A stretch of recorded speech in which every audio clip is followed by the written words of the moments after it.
Recording in progress.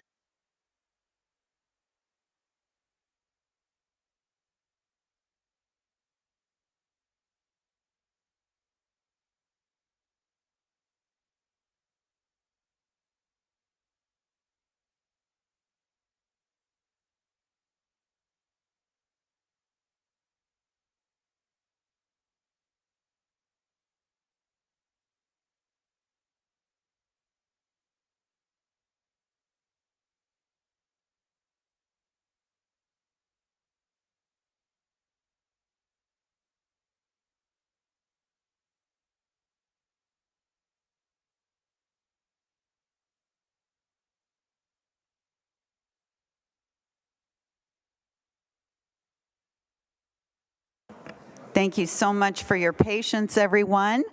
And welcome to those who are joining us on the live stream. Our apologies for the difficulties that we had earlier, and we trust that you can see us now. So I ask Director Lee if she could please comment procedurally on how we can go forward. Thank you, Mayor Dolan. As we've indicated, this is a public meeting, so the intent is to provide information to the public so that they can provide comments on the specific applications. Ms. Morris did go through a detailed presentation on the specifics of the application. It is all contained within the slide deck, and I appreciate those that are in person heard her presentation. But the presentation will be on the Get Involved page, and it does have her contact information. So we believe that the information is available, and anyone that is watching the live stream specific to this application could reach out to Ms. Morris directly with their questions once they read her presentation, if they have very specific questions. And some of that detail will also be covered in the applicant's presentation, which is next.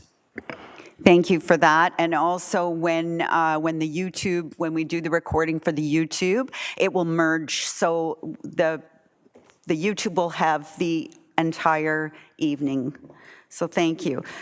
So next we'll hear from Corey Chisholm from MHBC Planning, Urban Design and Landscape Architecture on behalf of the applicant, who will provide further planning context to the application. Good evening. Good evening, Madam Mayor.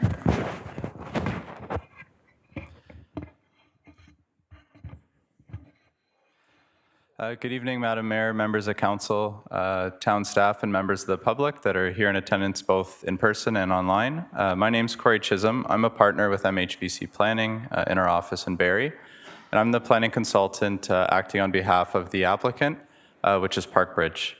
As mentioned, I'd like to thank town staff for their detailed presentation. I also have a presentation. Some of it is repetitive. Typically, if it's repetitive, I might skip over it. I think with the technical difficulties, it might be worthwhile myself kind of going through it. And then following the meeting, certainly looking forward to hearing any comments from members of the public in attendance, as well as members of council. And certainly, our project team is listening and taking notes. And when we do proceed with the next submission for this application, we will be providing a table with all of the comments we heard, both at this meeting as well as the technical comments we receive through the formal review process, and be providing detailed written responses to all those comments. So if we can go to the next slide, please.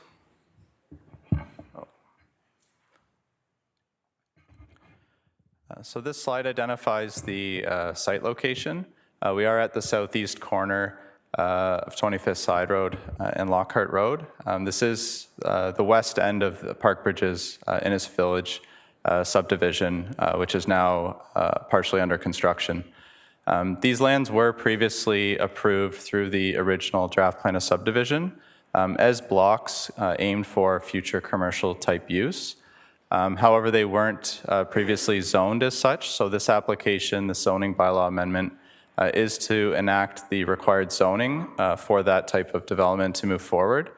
And as Ms. Morris mentioned towards the end of her presentation, if we are successful with the zoning bylaw amendment process, we would be required to go through a future site plan control process where the site plan would be developed to a more detailed level, put through a more detailed review process, and ultimately that would pin down the exact buildings, exact locations tenants, that type of thing.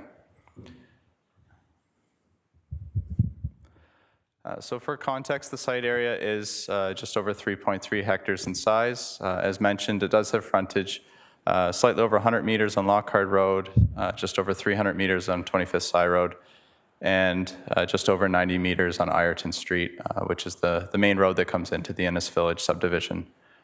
The site is currently comprised of two separate development blocks dating back to the original draft plan. It is noted those two blocks would need to be merged together, which would be a future process. The southern block does currently contain what's known as the temporary sales pavilion. It's quite a nice sales pavilion that's there today. The intent is to use that as the subdivision builds out, and then that building in the future could either be repurposed or changed over to a different, likely commercial type use. So the proposed development is a mixed commercial type development. The current development concept identifies 9 separate buildings, as well as 359 parking spaces and landscaped areas around the development. Accesses are proposed via entrances on Lockhart Road, as well as Ireton Street, and 2 entrances off of 25th Side Road. The proposed development, given the size, is anticipated that it likely would be a phased build-out in the future, and likely would start from the top, the north, at the main intersection, and work its way south towards that temporary sales pavilion use that's currently on site. So this is the proposed site plan. We have turned it on this slide as it didn't fit on the screen too well if we had it with north up. So currently north is towards the left of the screen. So that's where Lockhart Road is, and 25th Side Road's along the bottom of the screen. Identified here in red are the site-specific zone standards that are being requested through the proposed zoning bylaw amendment. And really what those are is variations from the base setbacks that are required in the town's commercial neighborhood zone. Current urban design best practice in areas like this is to try to push the buildings towards the street frontages and have parking located in behind. So that's a change from the kind of historic built form we'd see on plazas where the buildings are at the back and you'd have a sea of parking in front. On these new commercial developments, we're trying to flip that. So we were encouraged through early discussions with town staff to locate the buildings towards the streets. To do that most effectively, we do need to request reduced setbacks. So we are requesting a reduction from 6 meters down to 3 meters along 25th Side Road. And we are requesting reductions down to 6 meters on the 2 exterior side yards. There is also at the back in one spot, the requirement is a 9-meter setback for rear yard, and we're requesting an 8-meter setback to that building towards the rear. So here are some preliminary conceptual renderings that have been prepared. So these do follow the layout we just saw on the site plan drawing. And these aren't, I should note, these aren't set in stone. These are a concept to kind of give a sense of what this could look like. This would be reviewed in more detail in the future when we do proceed through the site plan approval process. And specifically at that time would know which specific tenants would be locating, which could influence the design as well. The image here is taken from the southwest corner of the site, so at Ireton Street and 25th Side Road, and looking towards the northeast. So we can see buildings placed fronting Ireton, fronting 25th Side Road, and we do have buildings up at the top along Lockhart Road as well. Do envision a landscaped amenity space right at that corner, which also will act as a bit of an entrance feature into the subdivision. Another benefit of this type of layout, and this rendering does a good job of displaying that, is when we do push the buildings towards the street, it does help screen the parking so it does help provide a more attractive streetscape, as opposed to that traditional built form where the parking is in the front and the buildings are pushed to the back. It does also provide for a greater separation of the commercial buildings from the residential that's in behind, part of the Innis Village subdivision, and those are the buildings we can see in white at the back of the screen. It should be noted that that will be something that will need to be reviewed in more detail at the site plan approval stage, is that exact interface between the commercial and the residential. So it's anticipated some form of privacy fencing and landscaping will be required to help buffer those uses. But those types of details will get hashed out at the future site plan approval stage. So this image is taken from the opposite side of the site, from Lockhart Road, facing towards the south. We can see here, we do envision a larger sized unit located at Lockhart and 25th Side Road. That would be some sort of anchor unit for the development. Exact tenant or type of use isn't known at this time. But based on that being the main intersection, that's where ideally a more of an anchor tenant would likely be located. Another thing we can see from this angle is the interface with the commercial and the park in behind. So there is a park within the Innis Village subdivision located just to the left of the screen. And there would be a pedestrian connection provided to provide connection from the park into the commercial plaza. So through the proposed zoning bylaw amendment, we did have to pre-consult with the town early in the process. We were given a list of required reports and studies that we needed to prepare in order to form what's known as a complete application.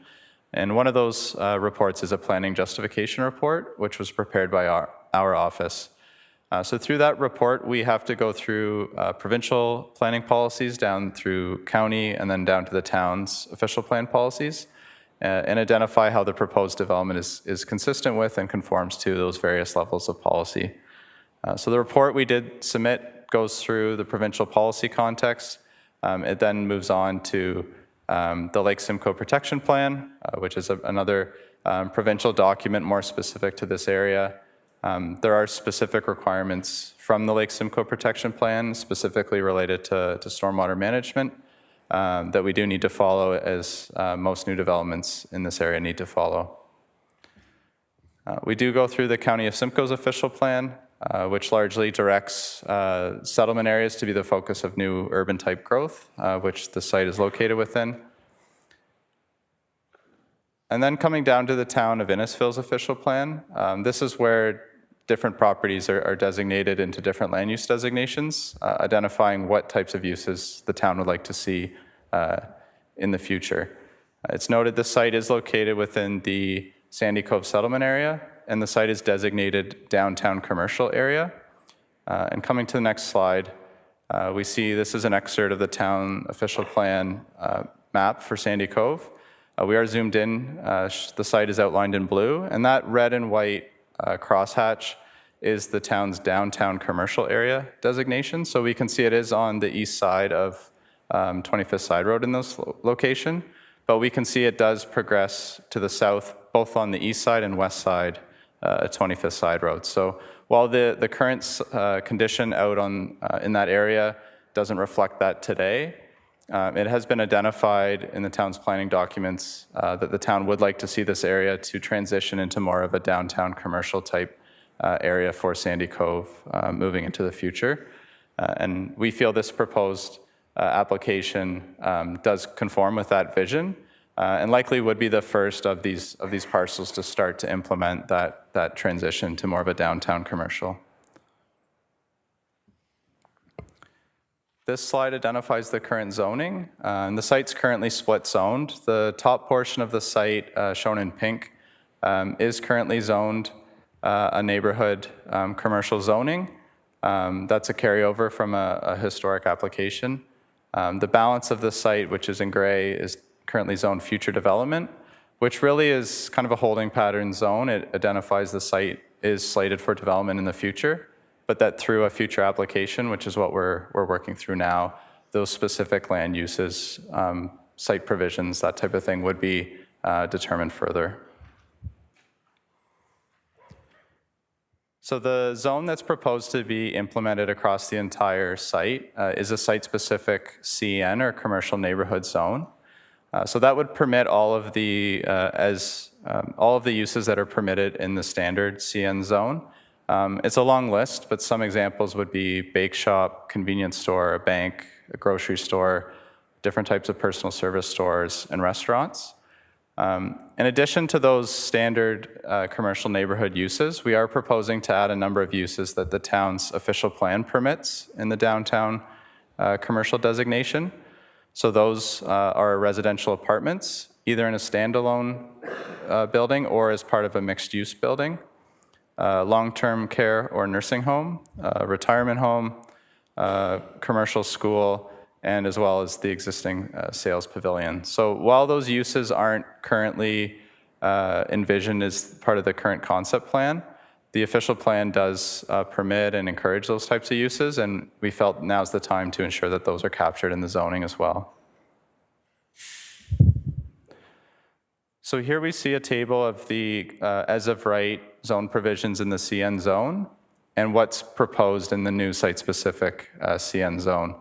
And for the large part, we are following the standard CN zone provisions.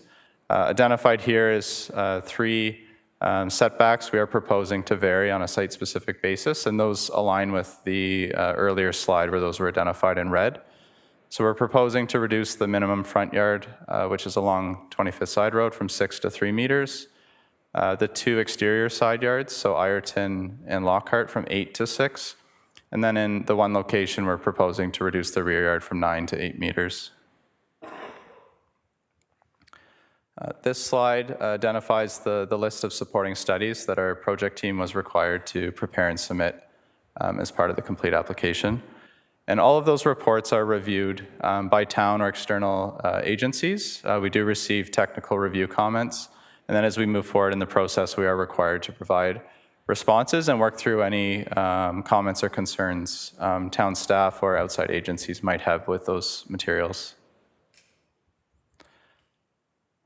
So in summary, a total of 9 commercial buildings and 359 parking spots are proposed. The proposed development will be fully municipally serviced. And it's my opinion, the proposed zoning bylaw amendment is both in the public interest and represents good planning. As outlined in our planning justification report, it's consistent with or conforms to the various levels of provincial, county, and town planning policies, and is in keeping with the intent and approach in the town's zoning bylaw. As mentioned, if we are successful, the next step would be the more formal site plan approval process, where the exact details of the proposed layout would be reviewed a bit further. So with that, that concludes my presentation, and we're looking forward to hearing comments from members of the public and council. Thank you. Thank you, Mr. Chisholm. Are there any questions from members of council? Seeing none, we'll now hear next from members of the public who have questions regarding this item. Madam Clerk, I understand that no one is registered to speak virtually on this item? That is correct. So I will call on those in attendance here at Town Hall to come forward to the podium and state your name for the record. As a reminder, every person shall have initially 5 minutes and may return to the podium after everyone has had a first round.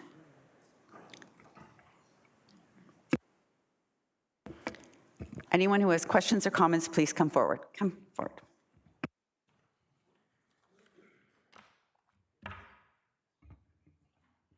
Good evening, Mayor, Council, staff, and the public. My name is Enrique Soisa. I'm a resident in Sandy Cove in the neighborhood right at 25th and Lockhart. I'm literally the second house down. So I think I've got a pretty good perspective in terms of what's there now, what we're living through in terms of construction. That happens, of course, and what's to come. I've looked at the plans in great detail. I've read every single page in these submissions. I've gone so far as to read the official town plan from a few years ago as well, and all the reference documents. So I've spent some time. Furthermore, I moved into the neighborhood just over a year ago, and it was because of the Lake Haven development that actually brought me there. I did have friends in the community, one who lives in Friday Harbor, saying, come check it out. So I did. I thought it was a fantastic new housing development, just a little outside of my price range for the property. But luckily enough, a week later, did I find a property across the street. Now, had I known it was proposed for future commercial development. It might have been a little bit different story in terms of what I offered, but nonetheless, it's my dream home. It's my forever home, right? And I've got my kids there. I've got a great garden. It's fantastic. I love, sitting up front in my garden or out back. It's great. But the submission troubles me because I find it's inconsistent at best. So I'd like to go through some of the details that I found from the official justification report in terms of how they relate to some of the other documents, including and especially the town master plan from 6 years ago, that very clearly states that we desire to live in and maintain a village feel in our community. We are a community of small hamlets, of agriculture, and there's a charm about Innisfil and its relation to the smaller hamlets within and what we're trying to represent within our growth. So it's no coincidence, of course, that when we look at the video, the PR video that we made that went along with the master plan, we see Queen Street and Cookstown, right? We see parts of Alcona, right? We see the beach, Friday Harbor. What's to come? Well, we know that the Orbit just submitted a great, fantastic plan for the future. Like, it might be a little bit Jetsons, like for some, but for most of us, this is what we want to attain. This is something fantastic, right? And we're seeing that also in exhibited with Friday Harbor. And thankfully, because of that development, we're seeing some good development. We're seeing some streets being paved and widened. That's fantastic. And now we have Lake Haven and the proposal for the commercial development across the street, which I was looking forward to seeing. Again, I came knowing this was coming. So it was not a surprise. But what surprised me was what was delivered. Because again, based on the master plan, village charm, our quaint, little town. Downtown Sandy Cove is what I'm hearing as well in terms of this designation for this area. But then again, when I look at the site plan and the renders, I don't see a downtown there. I see a strip plaza. From my vantage point on my front deck, I'll have to stare at the brick wall of a wall that's closer now based on the easement that they want to relax a little bit too, because they want to squeeze in a few more parking spots perhaps. I don't need that. And again, I would love to have a grocery store there, and it's doable. We know it's doable because even the architects have designed similar, or at least in terms of what we're describing, in their portfolio. It's not unheard of to them. I've heard from Parkbridge that, it's not really a fit for our community. But I'm left my head scratching. If I go downtown Toronto to Christie and DuPont, there's a Loblaws there with the street entrance and a second street entrance further down on the side. So I'm wondering, why is it okay for downtown Toronto, not for us? Right? So again, I went through the plan and the analysis, and much of it mentions it needs to be oriented to pedestrians. This isn't oriented to pedestrians. It's oriented to the parking lot. Pedestrians and the residents, we heard it, will be screened from having to see the awful cars in the parking lot. But buildings shouldn't serve as a screen. They serve as our community. These are our neighbors, our shopkeepers, our owners, amongst council as well. They know it, right? I walk my neighborhood every single day. Linda knows this. She's joined me. Again, Mr. Sousa, I just want to, you've got like 20 seconds left of you for first 5 minutes. I won't go through it at all, I guess. But again, overall, we know what the message is from the master plan. It's not this. The architects and Parkbridge can do better, and this is not it. This is a failure in creativity, a lack of imagination, without seeing what a true downtown streetscape looks like. There's no downtown square. There's no gathering places there. These are shops. There's 241 trees being taken down, replaced by 22. Why is there no canopy replacement? Where's mitigation for the environmental issues? None is there. Additional runoff by 100% or 500% loss to groundwater. Where's the mitigation there? Thanks, Mr. Sousa. You can come back up after everybody has.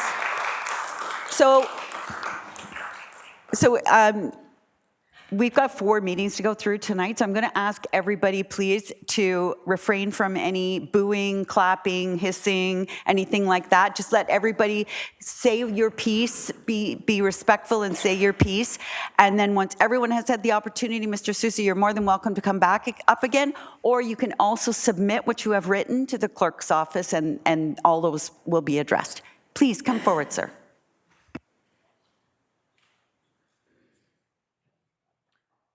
Good evening. I'm also a resident of the new Lake Haven development. My name is Steve Chessel. First of all, what I heard this evening was a carte blanche request of that development, and I would ask the council seriously consider that it be called a retail development rather than a carte blanche, apartment buildings and retirement homes and everything else. I don't think that should just slide by. I want to call attention to the fact that the second block that the gentleman earlier described at the north corner is a significantly forested area. And I did not hear this evening any discussion about an environmental impact of that specific area. Being a resident there, I also purchased through that same sales office, and what was described as being built behind, and I was comfortable with that, was a small commercial development. Now, I've looked at the documents, and I'll remind council that the Tanger Outlets at the corner of 89 and the 400 is 300 square feet of retail space. This is 159. I wouldn't consider that a small commercial development. It's half the size of the Tanger Outlet. That is a significant adjustment that is no longer small commercial, as it was described by the salespeople in the Mattamy office. I would ask then, could the development not be divided into two parts? The southern portion of Ayrton and the 25th is a blank canvas. We could preserve the forested area at the northeast corner and develop the southern part if they want to put grocery stores or whatever there, and then it would be divided into two parts and two developments. I don't understand the need to destroy a significantly forested area with no environmental impact review.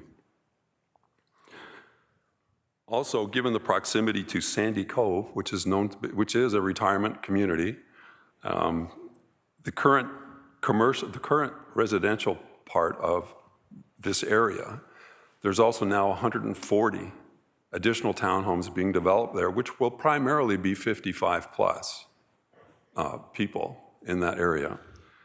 And yet what I saw in the plan was a very small portion of the parking was dedicated to handicap, and I think that should be changed. There should be a significant amount of handicap parking in that area. I did hear that vendors, et cetera, would be described at a later time, so I look forward to that. But that's the conclusion of my comments. Thank you so much, Mr. Chessel. Anyone else, please come forward and state your name for the record, sir. Good evening. My name's Dave Haid. I own the corner house at Lockhart and the 25th. I'm the guy that's going to face the anchor unit, as that gentleman just explained. I would assume that that means a grocery store. It's the biggest unit of all. I face those trees, and I have for 26 years now. I raised my family there. My wife and I still there. I came from Scarborough. I lived at Birchmount, Eglinton. I was born in Scarborough General. And we moved here to get away from subdivisions and this kind of density. So, 25 years I've looked at those trees across the road, and it's a disgrace that you're going to bulldoze them down and put a plaza in front of my house. The volume of people has significantly increased since you've started your subdivision across the road. I'm living the dream. Days I can't get into my driveway because of the construction on Lockhart. You guys expropriated part of my property. So I'm a key example. I got the short end of the stick here. People came to me about a year ago, knocked on my door and said, wow, we don't own the corner of this property. We own the other three, but not yours. So they politely sat in my living room and said, well, you better hire a lawyer because we're going to take your property whether you like it or not. And they took a triangle of the corner of my property. There was no fight. My lawyer couldn't fight the city of Innisfil. I'm going to lose. They took it anyway. Then they came in and they took a chainsaw and they cut down my pine trees on the corner of my property, took away, now just exposed me to the whole corner in the traffic. 3 or 4 days, I guess in the last 3 weeks, I haven't been able to get into my driveway. I've had to park on the 25th side road on my lawn because of the construction across the road from my house.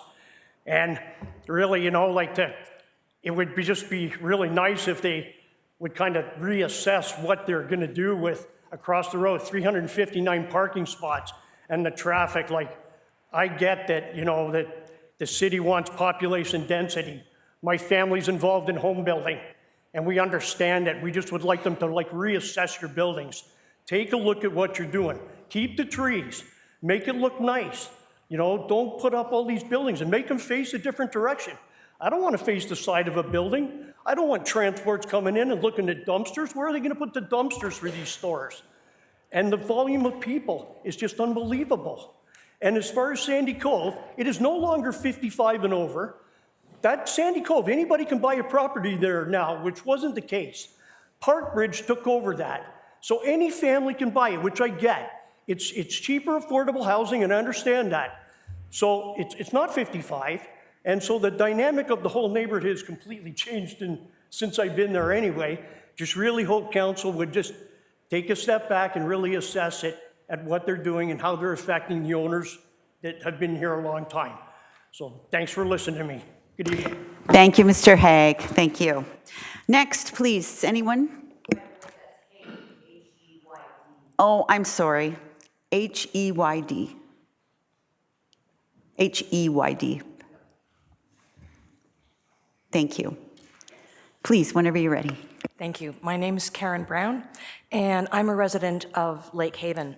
I just have a few questions for the proponent, but I would like to start perhaps with a comment to Ms. Toma. We didn't receive any notifications. So because Parkbridge is land lease, but we own the homes, I'm not sure if that's somehow not covered in your process, but I can tell you that none of the people on our street, which is on the east boundary of the applicant site, received any notification at all. Through your worship, thank you, Ms. Brown. I will follow up with that planning after the meeting. It may very well be that Parkbridge is the one to be held to account. I'm not sure, but okay, thank you. For the proponent then, the renderings seem to indicate that a grocery store is the northern anchor. I'm interested in knowing if that is the case.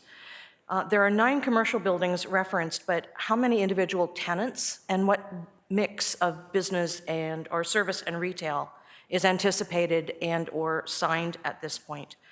I'd also like to know when construction is due to begin and when it will conclude. Thank you very much for the opportunity to speak. Thank you so much, Ms. Brown. Next, anyone else want to say? Please come forward. Good evening, Madam Mayor, members of the council. My name is Mark Elias. I as well live in Lake Haven, backing onto the subject site.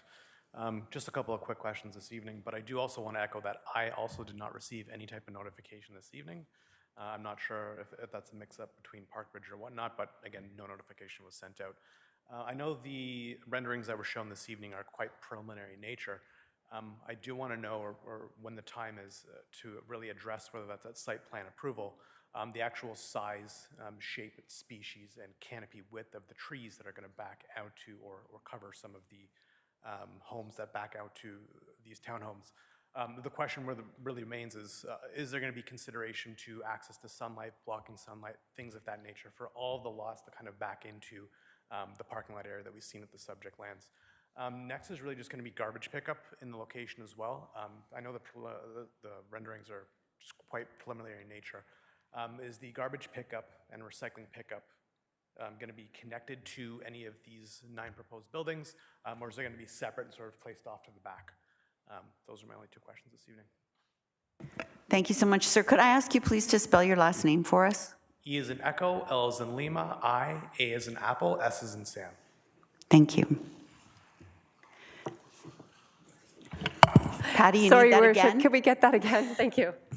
E is in Echo, L is in Lima, I, A is in Apple, S is in Sam. Nice. Thank you so much. Next, please. Anyone else have anything they'd like to add? I'll ask again. Anyone have any comments or questions on this application through 185 Ireton? Thank you. Anyone want to come up for a second time and finish your presentation? 5 more minutes, Mr. Thanks, Sousa. Your Worship. Again, personally, I'm not averse to the development. I came in and I moved into the community knowing full well it was coming. I want smart development. That's what I want. I think our neighbors are owed that as well, because many of them have been there for decades. We have many people who are, retiring in the community as well and want to have the best for themselves. I don't think they want to walk into more urban sprawl, because that's what this development represents. We have a jewel in Friday Harbor, do we not? We have a jewel that we want to build out, I believe, anyways, with the new development that we've received most recently. So why are we accepting an old-fashioned strip plaza here in this community that needs to block the view of parking lots with the buildings out front? Because we don't want to see that. Why don't we just build smarter? These same developers have built a grocery store in downtown Coors. This is downtown Sandy Cove, apparently, but it looks like a strip plaza. That's what this is. It's a strip plaza. It's not a downtown, right? They've got Loblaws where? DuPont and Christie, across the street from homes, much like my own. But they face the street. They don't face into a parking lot. That's in the city with community around it. If we're going to building C, I believe, on the in the map, you have to cross 5 different paths of cars to get there if you're coming from Sandy Cove Acres. Why is that? We can do better. This is not Friday Harbor, and it's certainly not the Orbit or anything else that we can build. So why are we accepting something so mediocre when we can do better? If we're calling this downtown Sandy Cove, make it look like it. It's safer if I have eyes on doors in front of me. Robert knows this, he's got the cafe. If we can bring it over, I'd rather see Robert's staff and customers out front than a dumpster, than stare at the back of that grocery store. It's not planned for street access, it's only planned for the car first. We know that because we have eyes. Let's not kid ourselves in terms of what they're doing. This is the lowest cost bid. That's exactly what this is. There's been no imagination put into it whatsoever. You're losing 241 live trees, replacing them with 22, I counted. There's no plan for more, otherwise they would have submitted it. This is the plan. This is the plan. There's nothing else. Show us the plan, well, great, I'll go along with it. I'm sure the community will go along with it too if we see something that's actually engaging with the community. I'm sure that, they were questioned 6 years ago, Sandy Cove residents and whatnot, but how many of them in Sandy Cove Acres are still around to say that was my opinion then? Because every single one in Sandy Cove that I walked the streets, Linda, you joined me on the dog walk that day, right? When I go through Sandy Cove Acres, none of them knew a single thing about this. None of them have ever given any feedback to it whatsoever. And I walk daily, you know this. Nobody in the community wants this the way it looks, because this is a travesty to the way we're building communities in this decade, in this century. We don't build this way. That's 1980s strip plaza stuff, right? I mean, if they're okay with building what we have currently with Robert, I was there for the pharmacy's 7-year anniversary, 3 pop-ups in a parking lot. That doesn't feel good. We want sidewalk sales. We want civic engagement. We want to see our neighbors every single day. I walk the street with my dog every day and I know my neighbors. This is not what anybody wants. No matter what Parkbridge says, it's all a stretch of the imagination, because I can bore you with what they say that they're going to do, but none of it's oriented to the community. It's oriented to the parking lot only. They say that there's going to be community space. It's a walkway with the illuminated sign for the stores. That's not community space. If they were planning community space, it'd be in the design. It's not there. It's backs, we turn our backs to the community. That's what those shops are doing. They may have glass out there. I've seen those shops. They're at the Green Lane Center. Yonge and Green Lane. That's exactly what they're proposing. I've seen that intersection. They have that angled access. It goes right to the streetlights. There's never been a soul out there. I lived there for 5 years before I moved up here. I don't want the Green Lane Center. There's no community there. There's no sidewalk sales. Forget about that. They're encroaching 3 more meters extra onto the sidewalk to give a little bit more parking. Why do we need parking if this is a walkable community, especially for Sandy Cove Acres? They're out there on their golf carts and walking about. I see them every single day. They'll gladly walk over as well, and probably maybe take a golf cart or two. But if they do walk, if they're going to building C, I saw it on the diagram, count the number of crosswalks, how many cars they have to cross paths with. This isn't smart design. This is design from the 70s and 80s, and it's embarrassing. Thank you, Mr. Sousa. Thank you, Mayor. If you have more you'd like to add, please send it into the clerk's office, either by email or written. Thank you. Is there anyone else who wants to speak on 3185 Ireton before we move to the next public meeting? Councillor Zanelli, you had something you want to add? Thank you, Madam Mayor. I did just want to ask staff, with regards to the comment about the treed area, and I think staff said that the LSRCA had looked at everything, so they had no concerns with that whole treed area on the corner. Am I correct? Ms. Morris? Yeah, through you, Mayor Dolan, to Councillor Zanella. So the property is not regulated by the LSRCA, so they didn't have any concerns with the zoning amendment being proposed with that treed area. However, tree preservation and compensation requirements would be needed to be submitted through a site plan process. And we will also take the comments back that we heard today about the trees and report back on to council. Thank you.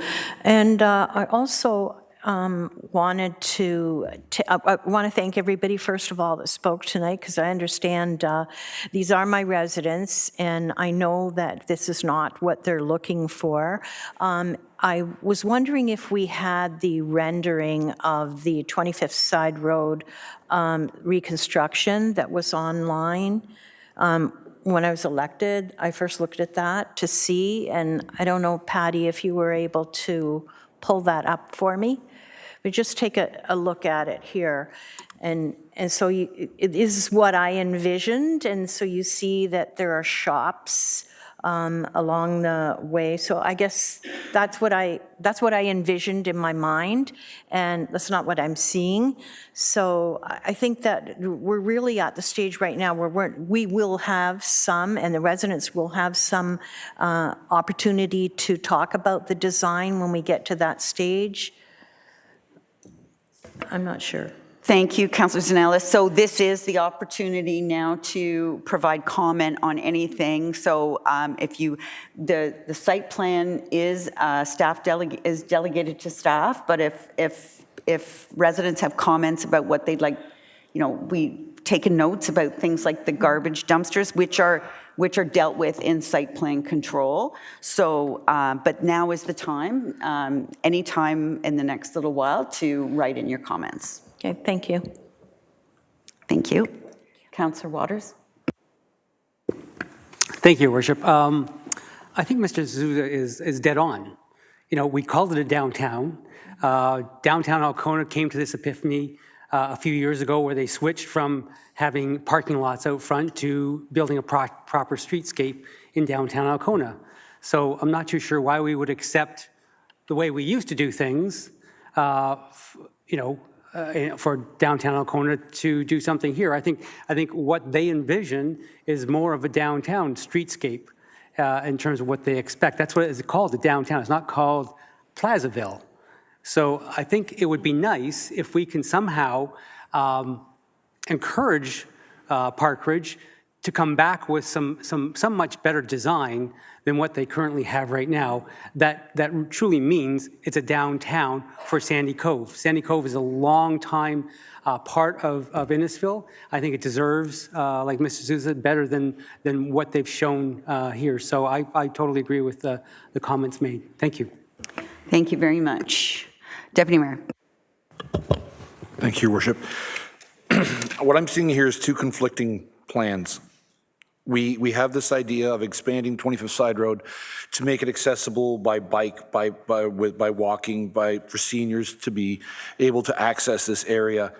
And so why spend the money to enhance the 25th between Alcona and Friday Harbor, to give this access to draw people in to look at a brick wall?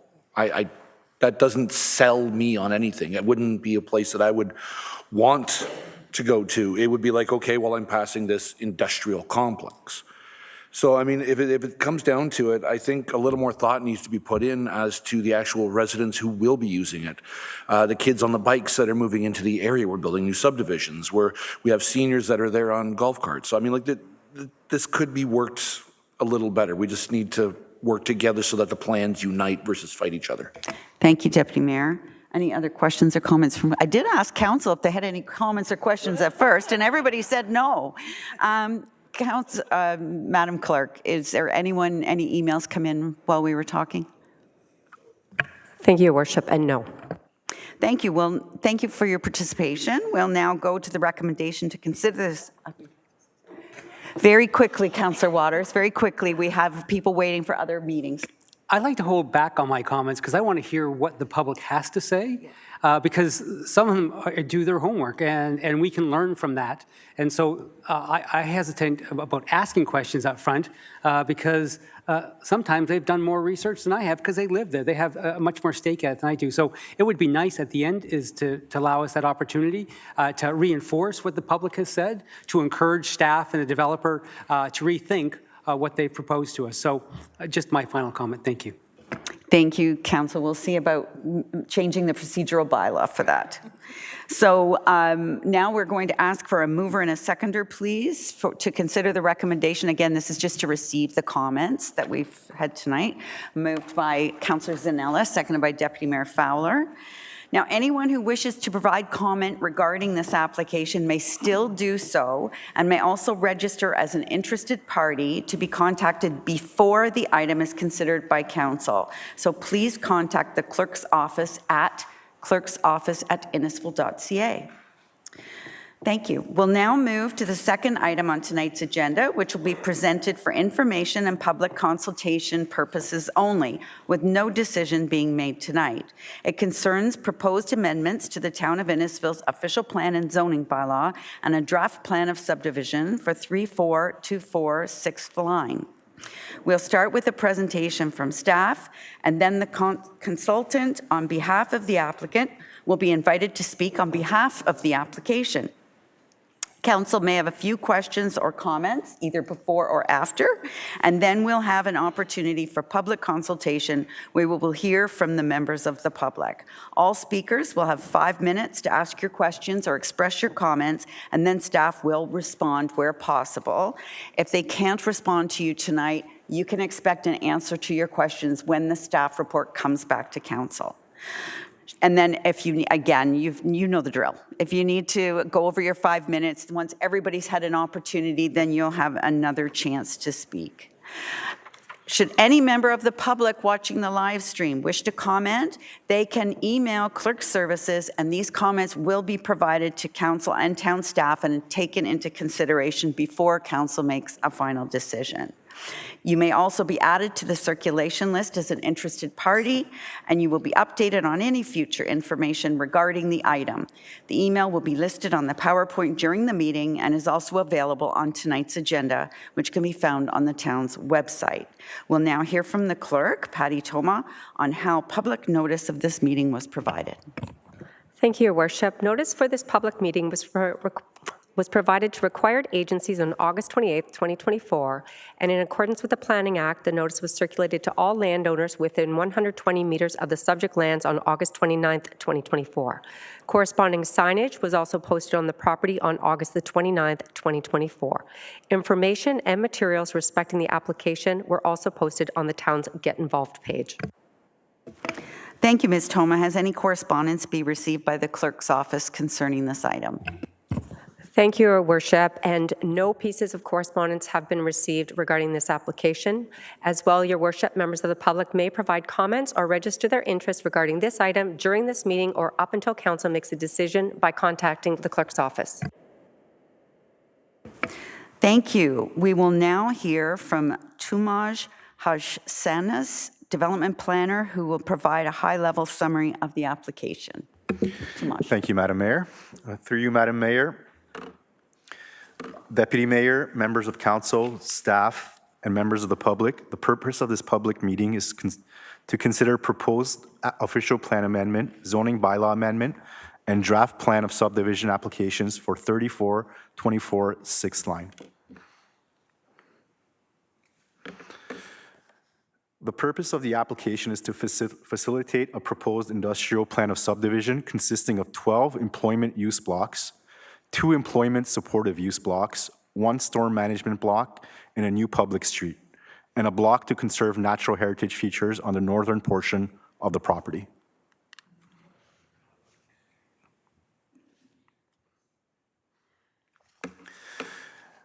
The official plan amendment and zoning bylaw amendment applications are required to facilitate the proposed plan of subdivision. The OPA application proposes to redesignate the subject lands to allow a minimum 4-hectare lots and add employment supportive commercial area overlay to allow employment supportive uses on minimum 2,000 square meter lots. The zoning bylaw amendment application proposes to rezone the subject lands from agricultural general and environmental protection zones to site-specific industrial general exception and commercial business park exception zones, and to rezone portions of the lands to open space to permit the proposed swim water management facility.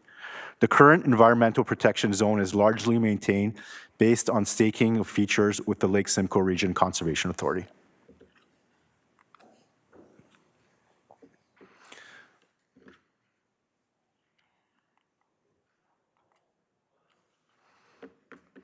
The subject lands are located within the Innisfil Heights Strategic Settlement Employment Area and are approximately 75.5 hectares in area, with approximately 420 meters of frontage on 6th line and are currently used for agricultural purposes. There is a watercourse and provincially significant wetland at the north end of the property, regulated by the Lake Simcoe Region Conservation Authority.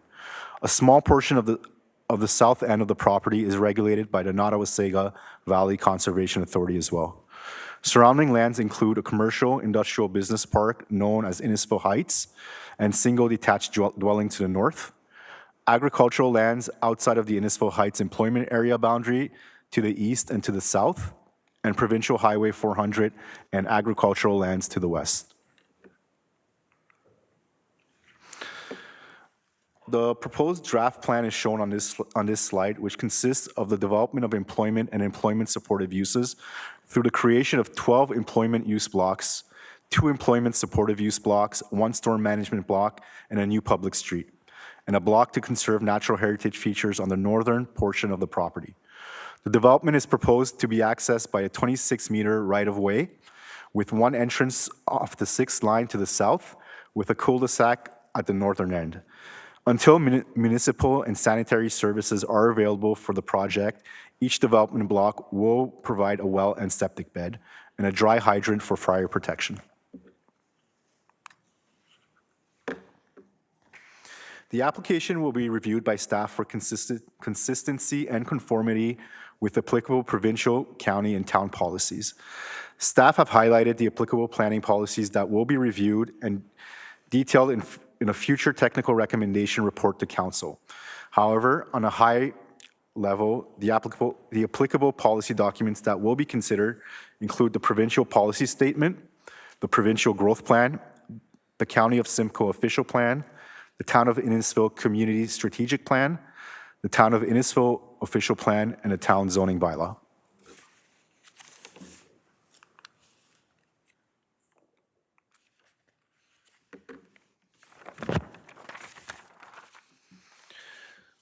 So staff have received the following agency comments as of today.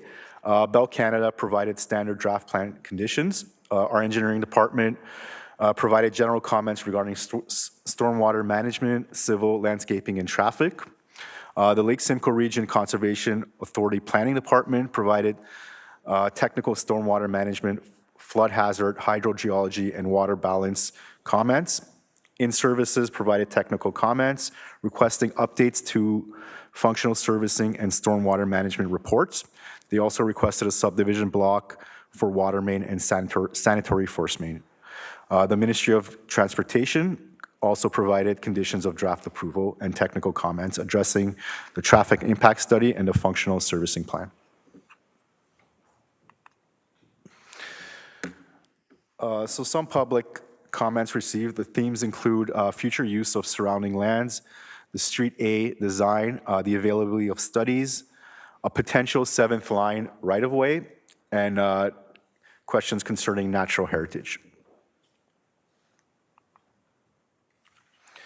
So in summary, the application proposes an industrial subdivision consisting of the development of employment and employment supportive uses.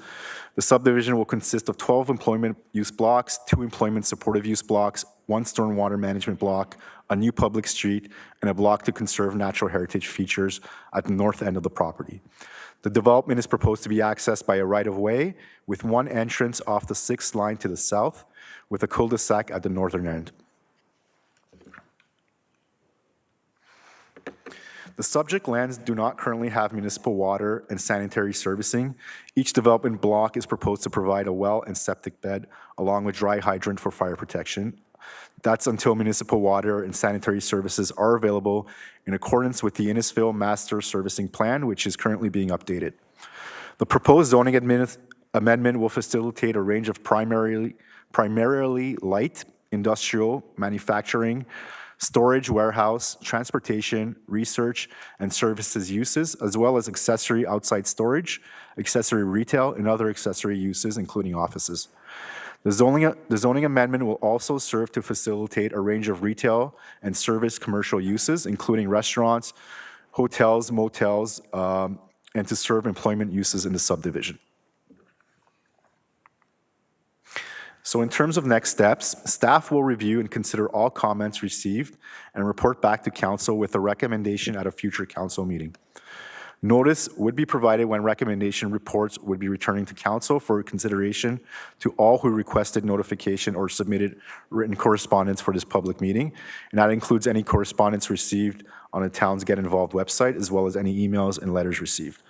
If the OPA is adopted by council and approved by the County of Simcoe, and if the ZBA is approved by council, staff are delegated to approve the draft plan of subdivision along with consolidated draft plan conditions. A site plan control process is also required to facilitate the proposed development, which is also delegated to staff for approval. So that's the end of my presentation, and here's my contact information is on the screen. And there's also the barcode to access the studies and all materials on our Get Involved page. And thank you very much. Thank you, Tomasz. We'll now hear from Ryan Walters of R. Walters Planning on behalf of the applicant, who will provide further planning context to the application. And Mr. Walters, if I could ask you if you could, if at all possible, avoid from duplicating anything that Tomasz has already presented, that would be wonderful. Thank you, Madam Mayor. I'll do my best to keep it brief. There is some duplication.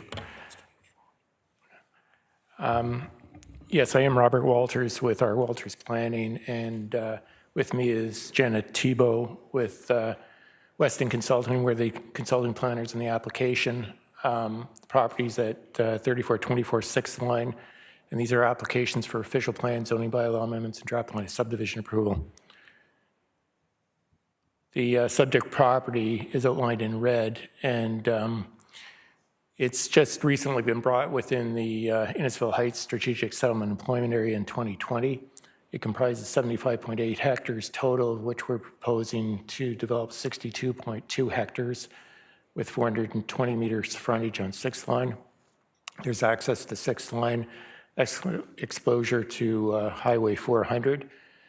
Lands on the southwest corner of the property have been conveyed for a interchange, which is undergoing a design revision with MTO right now. Most of the property is currently in agricultural use. There are natural heritage lands on the northern portion, which comprise significant, provincially significant wetlands, unevaluated wetlands, significant woodlands, significant valley lands, and wildlife habitat. Lands to the north, as mentioned by staff, comprise industrial and commercial uses, and there's residential properties in Forest Valley Drive. Agricultural properties surrounding the remainder of the site. There's also a provincially owned landfill site directly to the east, about 300 meters from the property.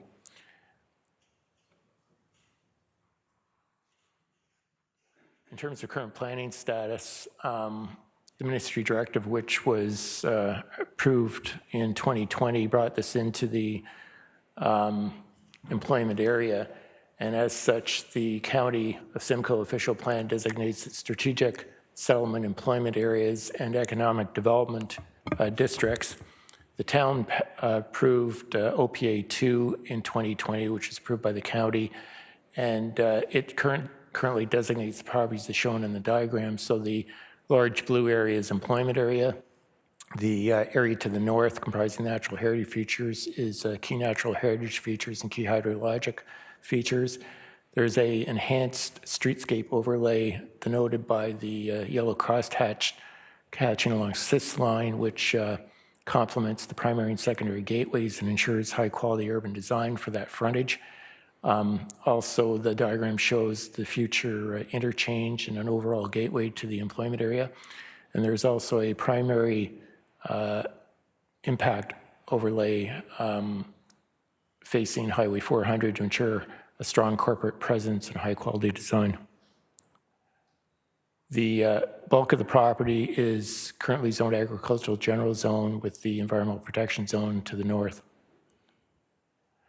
So we have 3 applications. The first is an official plan amendment, and we are proposing to reduce the minimum lot area for the employment use blocks from 5 to 4 hectares. We think that still meets the ministry directive for large lots in the town's official plan, and that's being done to meet current market conditions.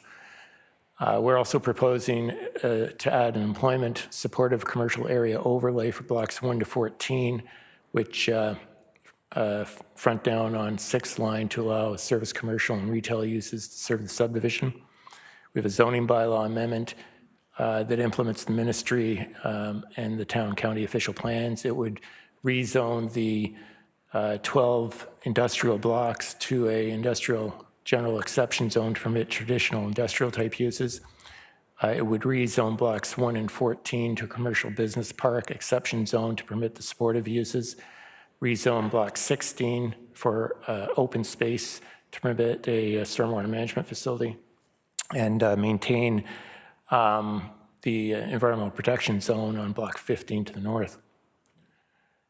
And lastly, we have a draft line subdivision which creates the individual blocks and the public roadways, so 12 blocks for employment uses, 2 blocks for the supportive uses, 1 block for stormwater management, 1 block for natural heritage, a new public road which will be developed to fuller urban standards, I believe sidewalks on both sides at 26-meter right-of-way. It will be signalized at the intersection of 6th line with pedestrian crossing, and there will be dedicated outbound left and right turn lanes from the development. The connection point meets the MTO separation distance requirements for the future on-ramp on that land that's been dedicated to MTO. We did receive engineering comments just this week which indicate that the town believes that municipal piped water and sanitary services will be available for the development in 2027 and 2028. So it doesn't appear that we need to provide interim private services in the meantime.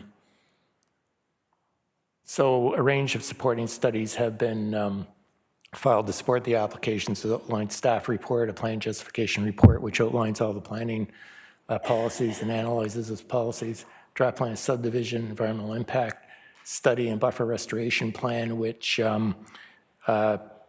provides the necessary setbacks and a restoration area for the environmental protection lands.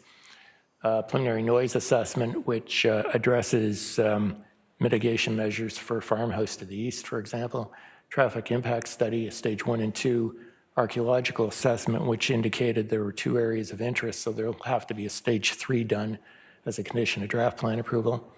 Functional servicing and stormwater management report and related materials which were submitted at staff's request. Preliminary hydro-G assessment and water balance to address LSRCA plan and policies. A geotechnical investigation that addresses dewatering during construction and compaction issues. Phase 1 and 2 environmental site assessment, which indicates the property is clean, and a D4 guideline assessment, which indicates that the landfill site to the east, which is closed, is not a concern in terms of leachate or methane gas migration.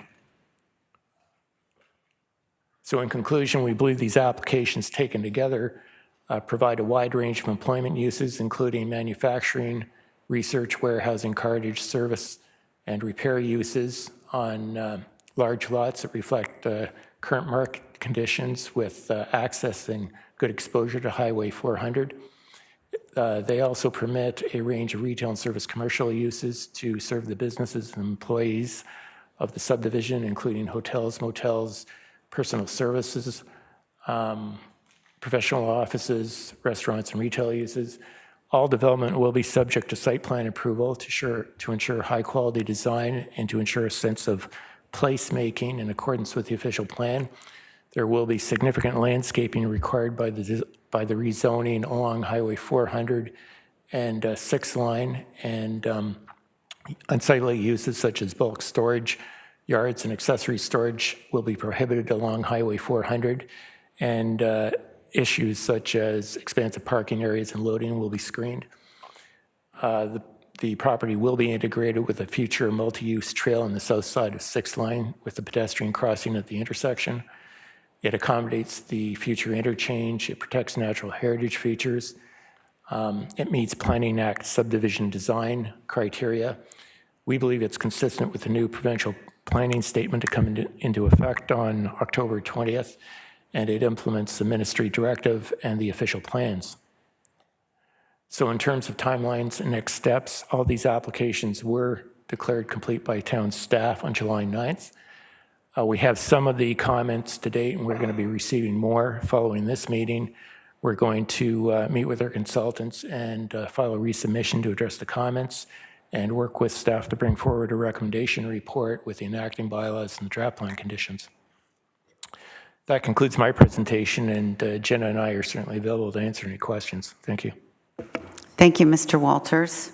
Questions or comments from members of council? Councillor Waters. Thank you, Worship. And I will speak first this time because I don't think there are hordes of people here to speak on behalf of the community that's there. So first of all, I wanted to ask a few questions. Is that I'm glad to see that you're protecting that environmental protection zone at the north end. But I was looking at the plan and looking at some of the other maps that have available to me. There seems to be a creek that flows right through the middle of that property and then goes to a wetland down below there. So it looks like it's kind of the beginning of a source for a creek. And it looks like the road is going to be built right over top of it. So I'm kind of curious, what's your plan for protecting that creek? Or because that's going to flow, if that drainage continues into a wetland, you're going to have salt and other impurities making its way down in the wetland. So what type of environmental protection have you done in terms of protecting that wetland south of the 6 line? Mr. Walters? Unless I'm looking at the wrong area. Okay, Madam Mayor, I believe you're speaking about the creek to the south of 6 line? Or no, this one here, according to my map,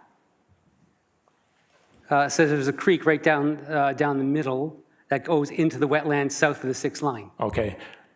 And you do show it on one of your drawings. Yeah, Madam Mayor, yes. That is a dried up swale, and it's not regulated any longer by the Nottwasaga Conservation Authority. There is a provincially significant wetland and a tributary south of 6th line, which, as far as I know, needs to be protected, which is off our property. But the so-called creek that's in the center of the property really has been declassified by the Conservation Authority, and it's a swale, and it's the stormwater management and hydrogeological studies which were completed intend to maintain the same flows that were previously in that creek, but the creek is not intended to be protected because it doesn't qualify as a real tributary.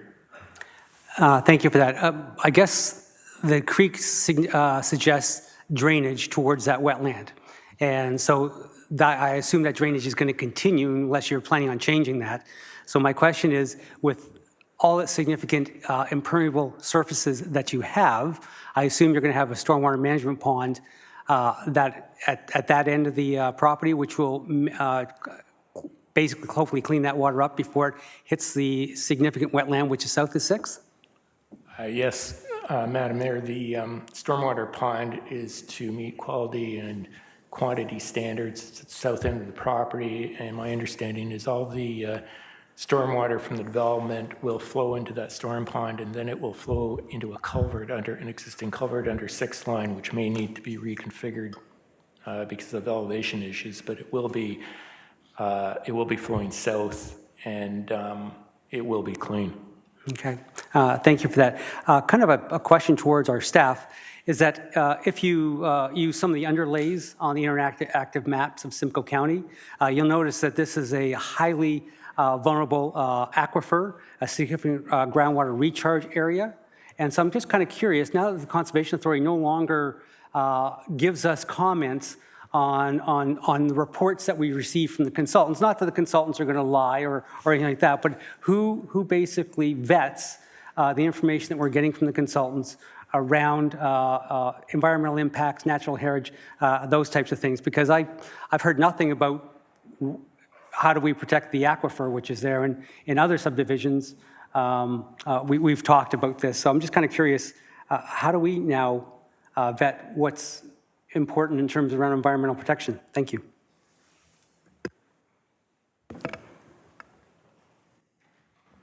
Mr. Montgomery? Yeah, through your worship to Councillor Waters. This property is actually, because it's in two different watersheds, a portion is devoted to LSRCA's review and a portion is devoted to NVCA. So the stormwater management portion is NVCA, but anything that relates to evaluating the natural heritage on the site or evaluating anything under the ground in terms of aquifers is LSRCA in this case. Go ahead. Madam Mayor, just to add to that, we did complete a hydrogeological assessment with a phosphorus study, and there's a lot of attention paid to it about maintaining the water balance and contamination issues during construction and mitigation measures that have to be included as part of the development. And those studies have been sent to both conservation authorities for review. Thank you. Other questions or comments from council? So I noticed that the LSRCA had provided comments, but no comments from the NVCA as yet? Madam Mayor, we have preliminary comments from the LSRCA, but they don't really say anything. They say that their specialized staff are going to be reviewing the various studies, so we're still waiting for concrete comments from both conservation authorities. Thank you very much. Seeing no other questions or comments, we'll now hear from members of the public who have questions regarding this item. I understand no one has registered to speak virtually, Madam Clerk? Thank you, Your Worship, and that is correct. Thank you. Is there anyone here who'd like to make a comment or question on this item? Please, sir, go ahead. Please state your name for the record. My name is Duran K. Maccholo. I live adjoining to that property that they're saying about putting the road right beside my house, literally. The township, with the sewers and the reconstruction of 6th line, they're proposing to take off so much from my front. He's now saying that they're going to put a driveway, the way the map shows, right beside my home. I don't know what to say here. I mean, I see all this. First, I was told the highway was going in, fine. Then we're going to put the bridge in, fine. Then we're going to put a cul-de-sac for the highway, fine, that got. Now, I mean, everything's getting done, but nobody's talking to the little guy that lives right at the corner, right beside it. Like, buddy there is sitting there saying, oh, this guy beside me. But what about that little guy that owns half that acre there? And then where they're proposing to put the road right beside. Plus, I'm going to lose frontage in front of my house. So basically, and now he's saying there's going to be a crosswalk on top of it. I just find it's not fair. and I know I have to send in the paperwork about my concerns, and I will do that, but this is all happening. I think we should have been notified a little bit better on this. I was notified about the highway. I was notified. They came in onto my property, went through the side of my property, said they were from the township. I phoned the township to verify it. Township said, we wouldn't have sent anybody without notifying you, sir. They assessed, they put tags on all my trees. Okay.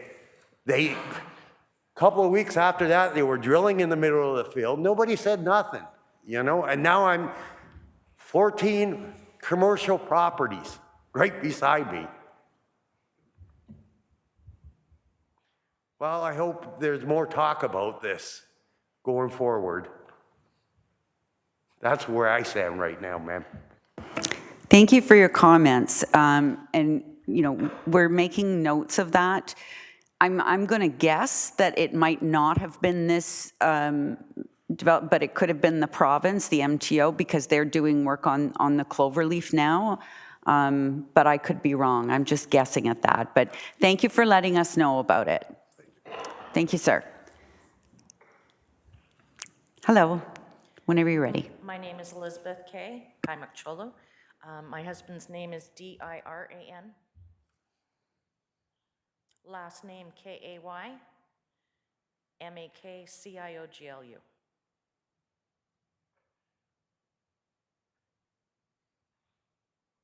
Do you want it again? Okay, after? All right. So yes, we live at 33686 Line, which is exactly beside the driveway that they're proposing. I don't know how many feet, but not many feet away from our house, which I think is absolutely ridiculous. So we lived in Sharon for rural Sharon, 18 years. My husband had a brain injury, PTSD. We moved to Innisfil because it was quieter. The noise level was too high because when you have a brain injury, PTSD, you're noise sensitive.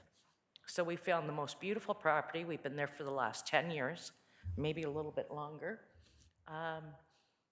And it's absolutely perfect. We found out, we weren't told that they were expropriating from the front, which is fine, we can live with that. But now we find out that they're gonna be putting up all these buildings. The noise level's going to increase. Of course, our view is gonna change drastically.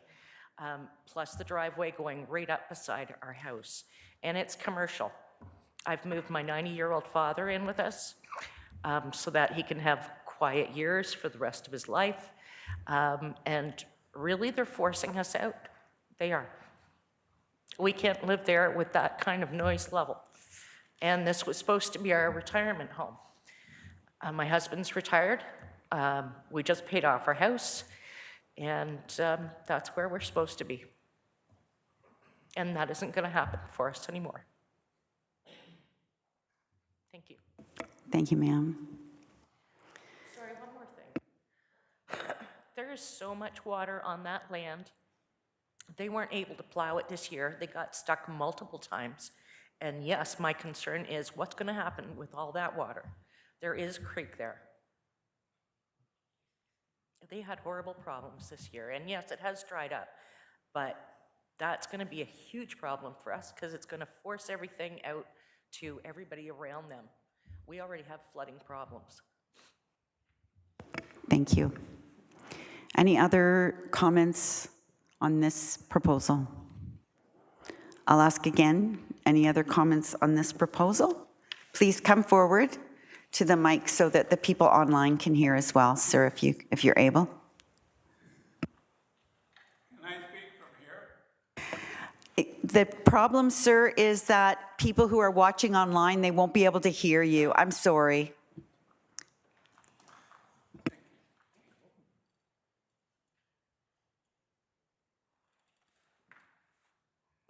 This way you'll be on camera and you'll be recorded forever. Thank you. I've been recorded before. My name is Rod Coots.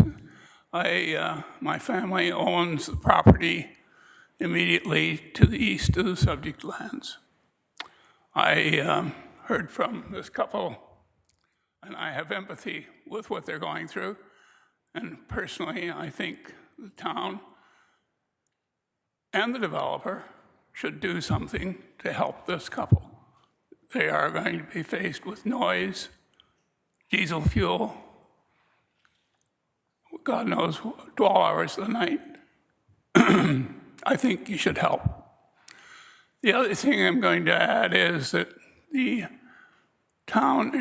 ministry has completed studies on the interchange, which involve traffic. And I just want to make sure that traffic study has taken that into, or takes that into consideration. It can't have, because this submission was submitted after that was completed. So traffic and anything else that has to do with the speed or the intersection of that road and the 6th line should be addressed, because I think the reason for the change to the interchange is traffic. Traffic has gone, predictions have gone up, and just make sure that that's addressed. Thank you very much for your time. Thank you, Mr. Coots. Anyone else who would like to speak on this item?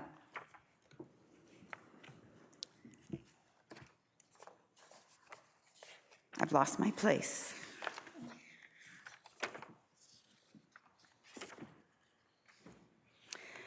Madam Clerk, have you received any correspondence from anyone watching online? Thank you, Your Worship. No, Clerk's office has not received any during the meeting. Okay, thank you.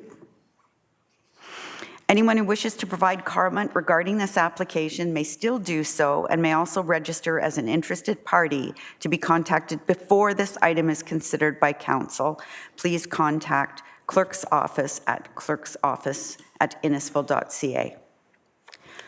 We'll now move to, or we'll ask for a mover and a seconder for the recommendation. This is simply to receive the comments that we've had tonight, and it will come back at a later date. So that's moved by Councillor Drodge and seconded by Councillor Richardson. All those in favor? That is carried. So we're now on item 4.3.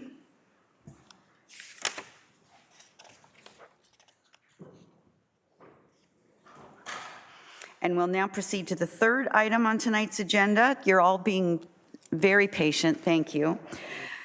Which is also being presented for information and public consultation purposes only, with no decisions being made tonight. This application concerns proposed amendments to the town's official plan and zoning bylaw and a draft plan of subdivision for 2025 Victoria Street in the town of Innisfil.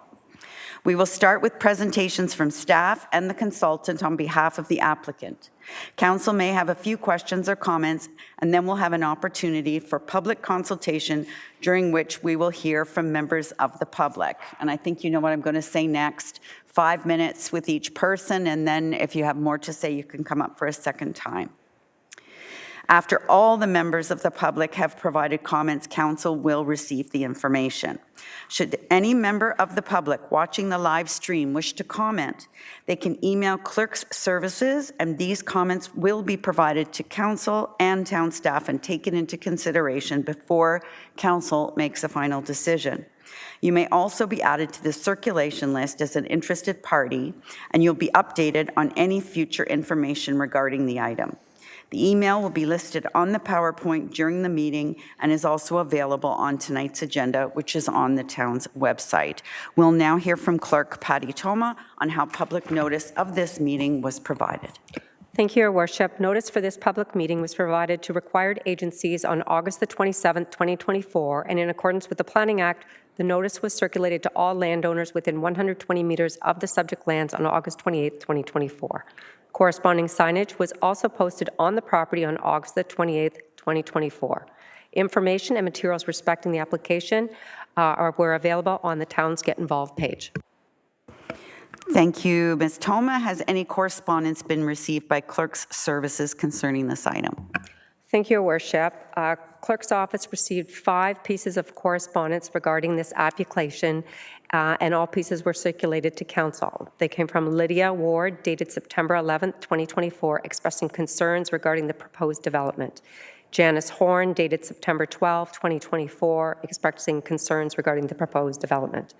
Anita Stacy, providing questions of clarification regarding the proposed development. Chamanora Namburo, dated September 15, 2024, expressing concerns regarding the proposed development. And John Miller, dated September 17, 2024, providing comments on the development and asking questions for clarification. As well, Your Worship, members of the public may provide comments or register their interest regarding this item during this meeting or up until the council makes the decision by contacting the clerk's office. Thank you, Madam Clerk. I would also note that there was a piece of correspondence that came directly to members of council from George Kleinsteiber, which I will forward to Clerk's Services to make sure it forms part of the public record.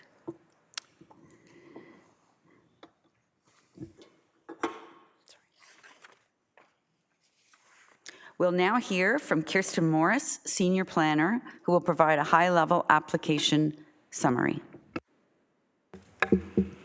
Thank you. Good evening, everyone again. Mayor, Deputy Mayor, members of council, staff, and members of the public. This presentation is for the public meeting to consider an application for official plan amendment, zoning bylaw amendment, and draft plan of subdivision for 2025 Victoria Street.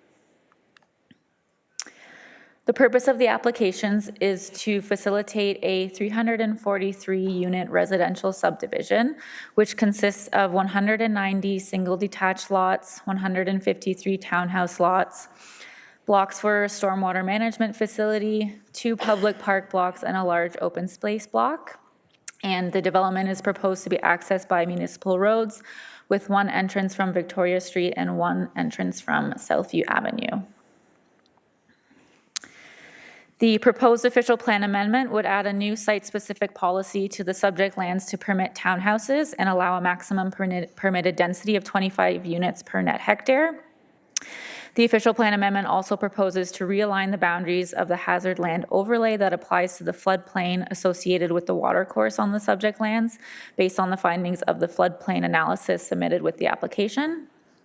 The zoning bylaw amendment proposes to rezone the subject lands to site-specific hold zones for the R2 exception hold zone, 2 residential 3 exception hold zones, and 2 site-specific residential townhouse exception hold zones, open space, and a site-specific environmental protection zone to facilitate the proposed development.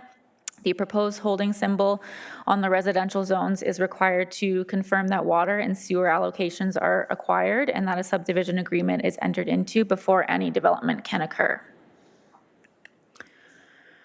The subject lands are located within the settlement area of Stroud and are approximately 39.6 hectares in area, with frontage on Victoria Street and Southview Avenue, and are currently used for agricultural purposes.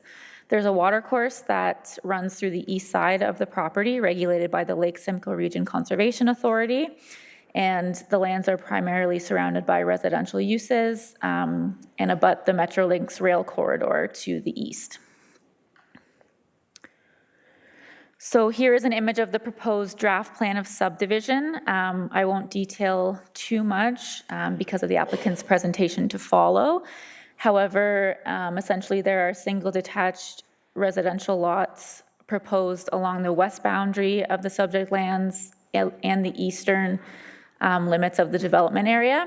And then townhouse units proposed at the north and south ends within the center of the development area, a large parkland block in the center of the subject lands with a smaller parkland block to the southeast of the development, a stormwater management facility block within the center of the subject lands as well, and then a large open space block to the east side of the subject lands where the watercourse is located. So the applications will be reviewed by staff for consistency and conformity with applicable provincial, county, and town policies. And this slide highlights the current applicable planning policies that are in place and that will be reviewed by staff, which are detailed within the staff report for this application on today's agenda. However, as noted, when this application comes back for a decision, the new provincial planning statement might be in place, which replaces the current provincial policy statement and provincial growth plan. And so the future technical recommendation report will evaluate all of the applicable policies at that time. But currently, the policies in place are the provincial policy statement, the growth plan, County of Simcoe official plan, the Lake Simcoe protection plan, the town zoning bylaw, and the town's official plan. So for agency comments, we received comment from Hiawatha First Nation indicating they had no comments or concerns. Bell Canada and Canada Post have provided their standard conditions. Hydro One has no comments or concerns. The County of Simcoe indicated they have no objection and they provided their waste collection standards. Our Development and Engineering Department provided technical review comments regarding the functional servicing report, stormwater management, and traffic. Metrolinx has indicated that the applicant should ensure that mitigation measures are adhered to for noise in relation to the adjacent rail line, and that required warning clauses and an environmental easement is registered on the property. The Planning Department from Lake Simcoe Region Conservation Authority have provided their technical comments regarding stormwater management, flood hazard, hydrogeology, and water balance, which need to be addressed before draft plan approval. And their engineering department from the LSRCA are requesting more information regarding the floodplain analysis that was submitted, stormwater management, and hydrogeological assessment. And services have requested updates to the functional servicing report submitted and identified that a new pump station is required in the subdivision. And they've requested that a holding symbol be put on the zoning to restrict development until services become available. We have received a number of public comments to date, and some of the concerns and questions are included on this slide. So we've received questions regarding the timing of construction, how construction vehicles will access the property, and construction traffic and noise. Concerns regarding the increased traffic on Southview Avenue and Victoria Street have been submitted. We've heard comments and concerns regarding density and compatibility with the existing character of the area. Parking concerns, school capacity of the Sunnybray School have also been mentioned. Concerns regarding stormwater management, drainage, and flooding. Access to the subdivision from Angus Street was identified as a question. Questions about the plans for the open space block, questions about whether there are any transit options that will become available, timing and location of the proposed servicing was a question, and a request for an increase in green space and parkland. So to summarize, the applications propose a mix of 190 single detached dwellings and 153 townhouses, which totals 343 residential units. And the proposed development results in an overall density of approximately 20.6 units per net hectare. The development is proposed to be accessed by municipal roads with one access from Victoria Street and one access from Southview Avenue. And as seen on the draft plan, there is a central 0.19 hectare park block proposed at the center of the property, and then a smaller 0.12 hectare park block located at the south end of the subdivision, and then a large open space block on the eastern portion of the site. So in terms of next steps, staff will review and consider all public, council, department, and agency comments received and report back to council on a recommendation at a future meeting. Notice will be provided to anyone who has requested notification or submitted written correspondence. If the official plan is adopted by council and approved by the county, the zoning amendment is approved by council, then staff are delegated to approve the draft plan of subdivision along with consolidated draft plan conditions. And finally, part lot control exemption will also be required to facilitate the proposed development. Thank you very much. My contact information is on this page if anyone has any additional comments or questions they'd like to submit. Thank you, Ms. Morris. We'll now hear from Ellen Ferris from MHBC Planning, Urban Design and Landscape Architecture on behalf of the applicant, who will provide further planning context to the application. Thank you, Mayor Dolan. And good evening, Mayor Dolan, members of council, staff, and the public for being here this evening. We'd like to thank staff for providing a thorough overview of the application, and I'll endeavor to avoid duplication, as I appreciate it's been a long evening for everyone here. My name is Ellen Ferris, and I'm an associate at MHBC Planning. I'm joined this evening by my colleague Corey Chisholm, as well as representatives from Brookfield and SCS Consulting, who are the civil engineers for the application. We are in receipt of the public comments that have been received thus far, and we will be taking detailed notes as well for those who are in the audience and providing comments today, which we will be providing a fulsome written response to, and will be submitting to the town as part of any resubmission application.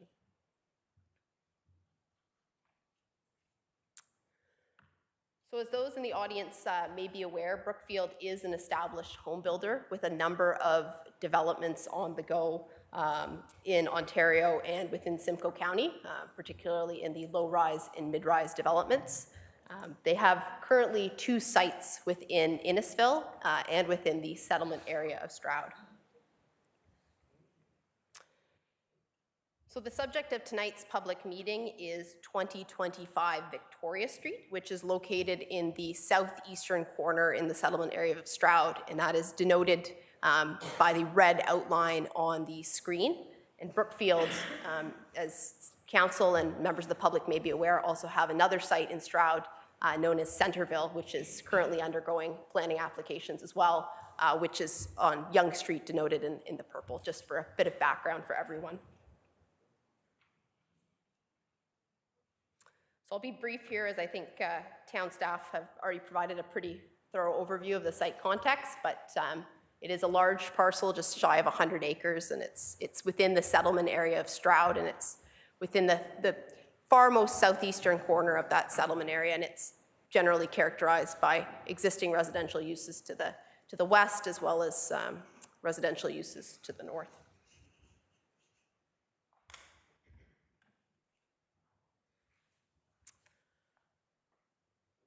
So on the screen is the proposed development concept for the site. It is a color-coded version to the one that town staff had presented earlier. So I'll spend a bit of time providing a bit more detail on this slide, just to provide a bit of context on how things have been laid out on the site. So the development does propose to include 343 residential units. Both townhouses and single detached lots are proposed within the development plan.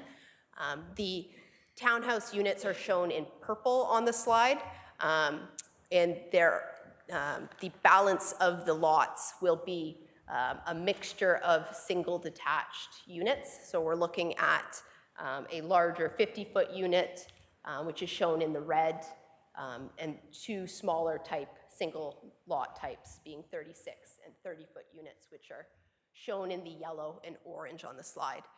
And how the development's been laid out is the largest singles are proposed to be located on the western periphery of the site, which abuts the existing residential development to the west, and that's intended to provide a bit of transition down from that existing low-density development into more dense development types in the interior of the development, being those townhouse units.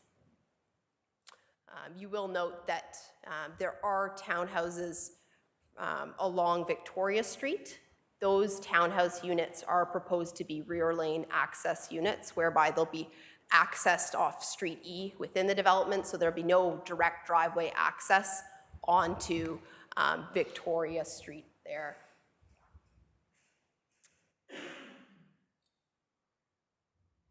And as noted by town staff, there are proposed to be 2 points of connection to the proposed development, one being via Victoria Street to the north, and the second point of connection would be via Southview Avenue. There's currently a cul-de-sac there that would tie into the the proposed development and as is intended by that. There are 2 parks proposed in the development. There's a large central park, which is denoted by the dark green in the middle of the development, and then there's a smaller park as well, more of a parkette, towards the southern end of the development, abutting the stormwater management pond there. And the stormwater management pond is shown in blue and is intended to, it will facilitate more of an open space feel through that entire area. And then there is, as noted, a large open space block to the east, and that's the large green area on your screen, and that's really associated with the existing stream corridor there, as well as the floodplain and the existing municipal drainage in that area. And that's all proposed to be open space, and it's anticipated that that could be programmed with more passive recreation opportunities, such as trails, that would really provide a much broader open space feel to this development as well. And just the one last thing to note on this slide is in the top left corner, there's a kind of a very bright pink color, and that is a proposed block that is to be dedicated to the county. The county owns that property to the northwest there as part of their social housing. So Brookfield would be giving that portion of their property to the county to help support further development opportunities that the county may be interested in pursuing there. So as noted, 3 applications have been submitted, and I'll just briefly go over those here.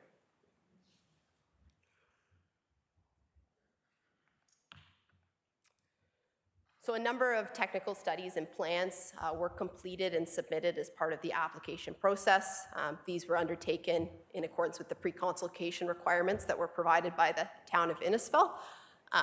And those are currently under review by the town and any respective agencies or bodies that may be looking at those. And we have received some of those comments already, and we will be working to address them as part of any resubmission, and we'll be providing responses to those. So in the context of the current town of Innisfil official plan, the property is predominantly designated village. It is located within the settlement area of Stroud, and is currently the official plan does contemplate residential development on this site. There is, as noted, a stream corridor that traverses a portion of that property, and there is a hazard land overlay that is associated with the floodplain on the property.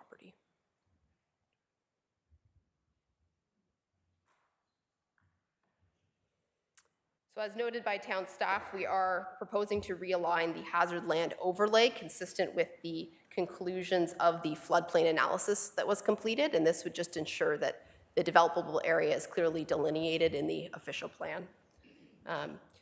As well, the other 2 components of the proposed official plan amendment really reflect the fact that full municipal services are planned to come to Stroud, and with the introduction of full municipal services, higher density development is now appropriate and in keeping with provincial and local policy to accommodate densities in a compact and efficient form, which appropriately and efficiently uses infrastructure and investments.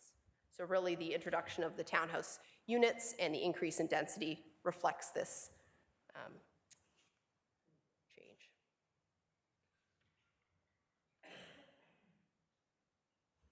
So this is just a copy of the proposed draft plan, which has been provided to staff, and it's consistent with the colored version I had up earlier, minus the colors. So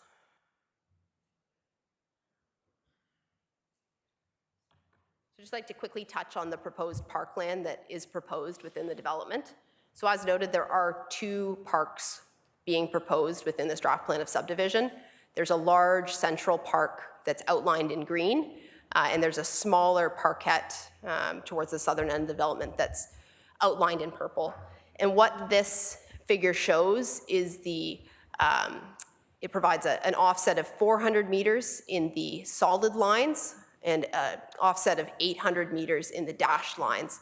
And what those are indicative of is the approximate walking distances, being 5-minute walk and 10-minute walk rather, from each of the parks that are being proposed. And what you can see is that not only are lands within the development captured within this walking distance, but a larger portion of Stroud will also be able to readily access the parkland that's being proposed as part of these developments.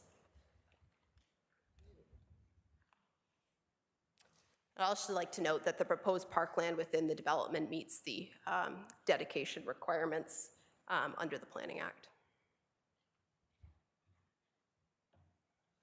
So as noted, there is also a large open space block to the east of the development, and this provides an opportunity for passive recreation. So a conceptual trails plan was submitted with the application, and what this figure outlines is at a high level where trails could potentially be accommodated to facilitate additional connections and opportunity for activity within the site.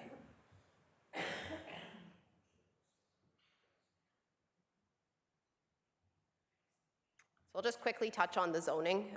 The site is zoned future development in the zoning bylaw, which is indicative of future development being contemplated on the site, subject to a zoning bylaw amendment. There's also an environmental protection zone that's associated with the existing watercourse. So the proposed zoning bylaw amendment overall seeks to implement the proposed draft plan. What you'll note on the slide in front of you is that the applicant is proposing to expand the environmental protection zone on the property quite significantly, as delineated by the diagonal hatching, and this is intended to capture the entirety of that floodplain. You'll also note that the proposed parkland and stormwater management blocks are proposed to be open space, which is indicative of the uses proposed in those areas. And then as noted by town staff, there are a number of site-specific residential zones proposed, and those are, the number of zones is really reflective of the diversity of housing types being contemplated as part of this development, and the zones are reflective of the various sizes and unit types being contemplated. And as noted, a holding provision is being proposed for each of those zones to ensure that development does not proceed in advance of servicing allocation and appropriate agreements with the town.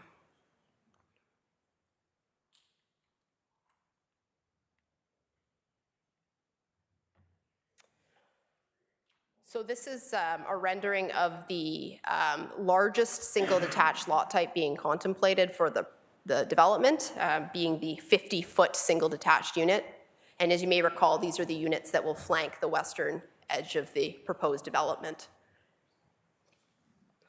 And these just illustrate what those unit types may look like. So a site-specific R2 zone is being proposed for these units. The site-specific provisions being sought are really only to the proposed building height. We're looking at an increase from 9 meters to 10.5 meters. All of the other variations in the from the zone standard are actually increases to the standard. So we're implementing a larger lot requirement, a larger lot area requirement, and a larger lot frontage requirement to ensure that that's is implemented when development goes ahead. So this is a rendering of the proposed 11-meter single detached unit. This is the kind of mid-size one. And we're proposing a site-specific R3 zone for this. The proposed zone development generally meets the requirements of the R3 zone. We are just proposing a few site-specific variations, including a reduction in the landscaped open space, as well as an increase to the maximum building height that's consistent with what was on the last slide. And then we are also proposing to increase the width of a private garage. And that is to allow for a double car garage to be provided, as well as a double wide driveway.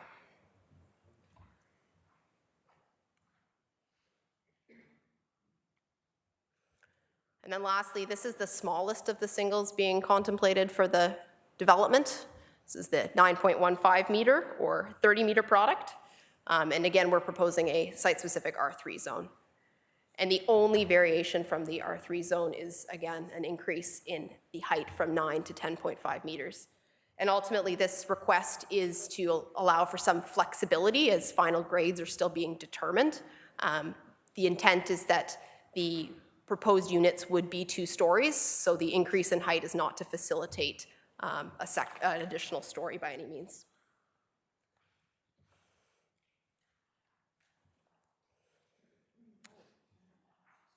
And then just lastly, these are the potential renderings of the townhouses being contemplated for the site.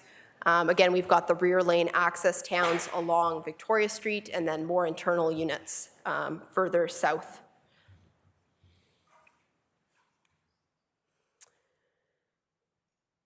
And these are the proposed variations from the residential townhouse zone. Generally meets all of the requirements. We are seeking a very minor reduction in the minimum lot area, as well as some reductions to the performance standards for rear yards and coverage. And these types of site-specific requests are not uncommon for townhouse units, and will allow for a slightly larger product to be provided, which will allow for additional livable space for future residents. And this is the rear lane town. It proposes similar variations to the other zone.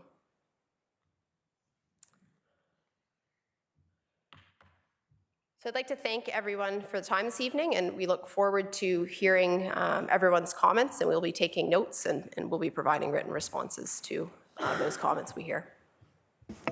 Thank you, Ms. Ferris. Are there questions from council? Councillor Ices? Thank you, Your Worship. I have some questions and some comments. Thank you for the presentation. I'd also like to thank all the residents of Stroud for coming out tonight and participating in this public meeting. I know council really appreciates the input. A lot of times this room gets pretty empty, and to see an engaged group is, I think that's a good thing for the process.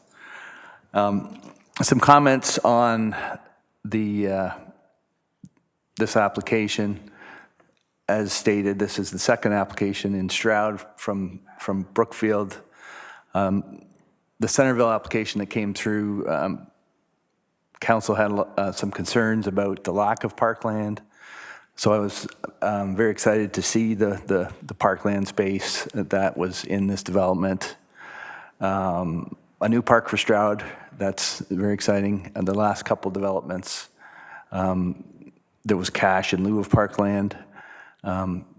This is for sure a good thing. The other question that I had, and I understand this is a public meeting and we may get the answers later on in the report, a lot of the concerns that were brought up by the residents had to do with density. And I guess my question would be for staff, how are the densities determined? There was a lot of talk about provincial policy, and my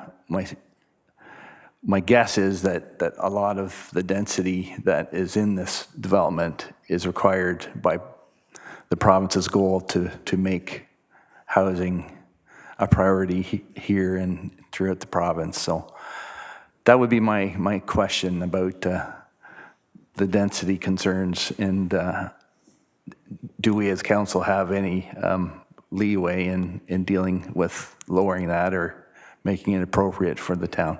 So, thank you. Ms. Morris? Through Mayor Dolan to Councillor Ices, certainly we can take that back and review against provincial policy as well as town policy. I think an increase in density can be supported. However, we also want to make sure that it's compatible with the surrounding existing developments. So that's something that we would be reviewing further and would bring that back in a recommendation report to council. Thank you. Councillor Saunders? Thank you, Madam Mayor. I have 2 questions. You're saying the sewers and waters are going to be going in the area, but there's going to be a hold on the development. Do we have an idea when the sewers and waters are going to be into Stroud? Through you, Mayor Dolan, to Councillor Saunders. I don't have a date in in-services comments that they submitted at this time. However, we can go back with in-services and get some more information on the master servicing plan update that they're doing and timing for future servicing for Stroud. Okay, thanks. My last question is, when you consult all the agencies, we're in a residential area and we're building more and more into residential areas. Why are we not including the school boards in on this? Ms. Morse? Through Mayor Dolan to Councillor Saunders, the school boards were circulated. We have not received comments from them yet. However, we will be following up with them to ensure that we get their comments. Thank you. I'm just going to interject there, if I could, regarding wastewater capacity. So, and I know there's nobody from in-services here this evening, but my understanding is that there is no allocation within the existing wastewater plant that it would be required to be expanded prior to this development receiving allocation, as well as the actual infrastructure being developed or constructed up to Stroud from basically this intersection here. Is there anyone, those are my thoughts. Maybe Mr. Gershow, did you have any comment on from the in-services perspective? Thank you, Mayor Dolan. I think you're referring to my role as chair of the In-Services Board. I want to be helpful, but I think In-Services staff should speak to that, and town staff will incorporate their input through the planning report process. I think, to put it plainly for folks who are in the room tonight, the issue is the pipes don't go to Stroud today. And once the pipes do go to Stroud, that will offer much more servicing capacity to the community and for future growth. So that's why the question of timing is relevant. We'll certainly speak to it in our future report. Thank you for that. Deputy Mayor. Thank you, Worship. I read the report and a lot of red flags were raised for me. I just, even in your presentation, you're talking density of 2.5 units per hectare to 25. That's a 10%, 100%, like tenfold. We're talking not 2 or 3 times the homes, we're talking 10 times the home. That's that right off the get-go, that screams issues with parking, that screams issue with snow removal. I mean, the kids on the street, you're turning 2 side streets now into thoroughfares that Agnes and Southfield.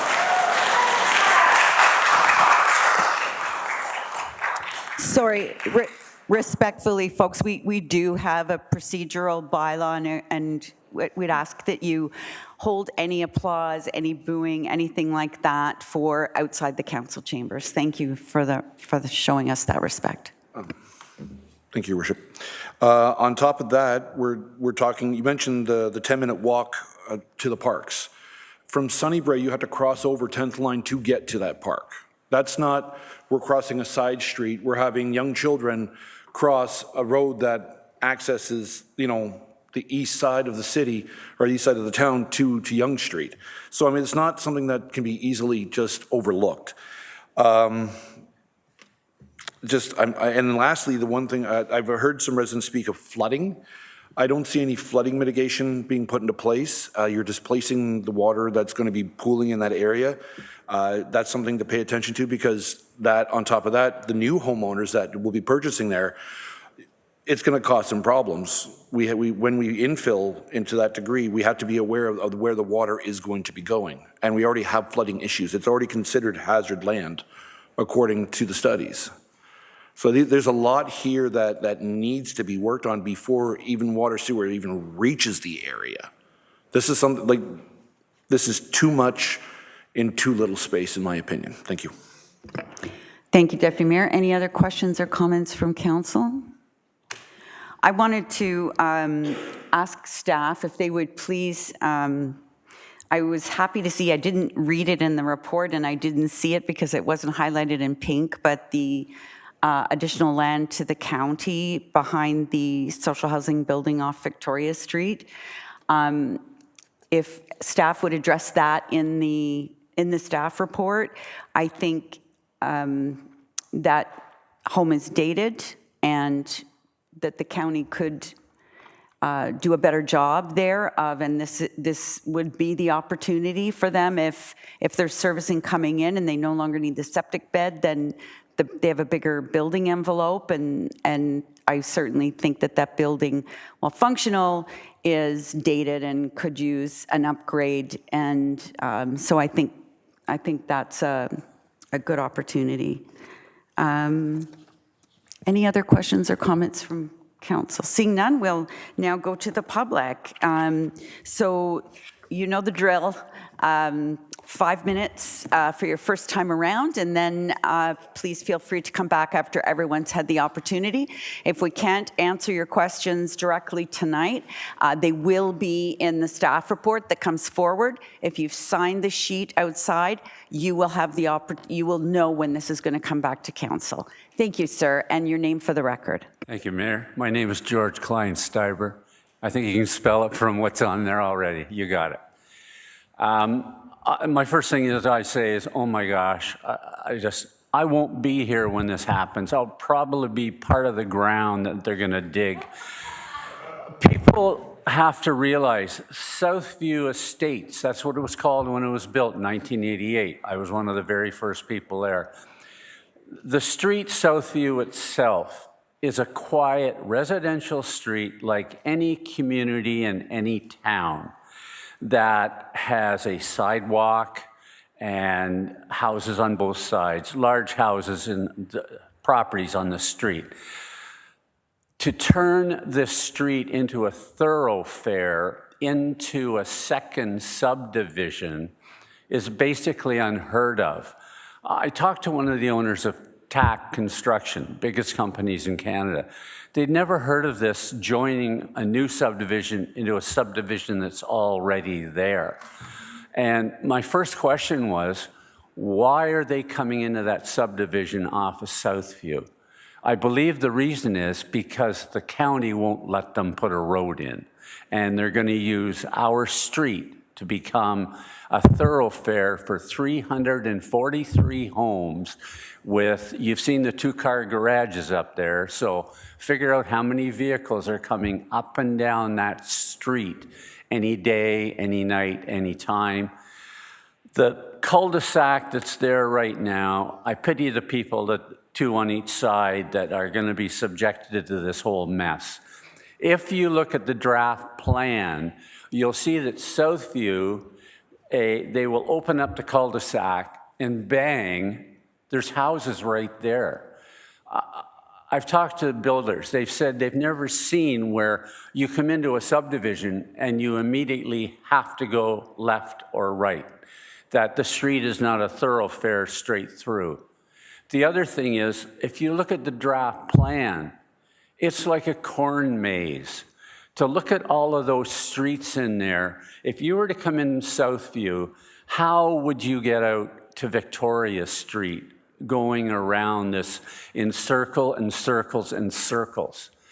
I just can't see. I just think we're getting the shaft here because they're going to try to dump a lot of houses in there, and that housing is fine if the roads and the streets could take it.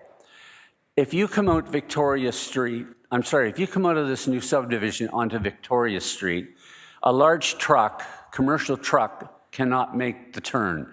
Victoria Street is not wide enough, and you'll be going up over the curb, on the lawn possibly, to get out. So that would be dump trucks, that would be tractor trailers, that would be moving vans. This exit on Victoria Street, I just think it's non-existent. No one will use it because Victoria Street is such a small street that there's a stop sign right almost after you get out. They're going to use Southview. It's going to become a racetrack. We have children out there constantly on that street. We've never had a problem in there. To put this 2.5 to 25 is a ridiculous number. I just think that the company needs to go back and rehash this whole thing. if you want to build a subdivision, build it somewhere else, because Southview Drive is not going to become a road racing street for people going into that subdivision. A lot of people have things to say. That's my comments. My last comment is, if this does get built, I would love to be there the first time that Rick's put the pig manure on their fields right beside it. Thank you. Thank you. Next, please.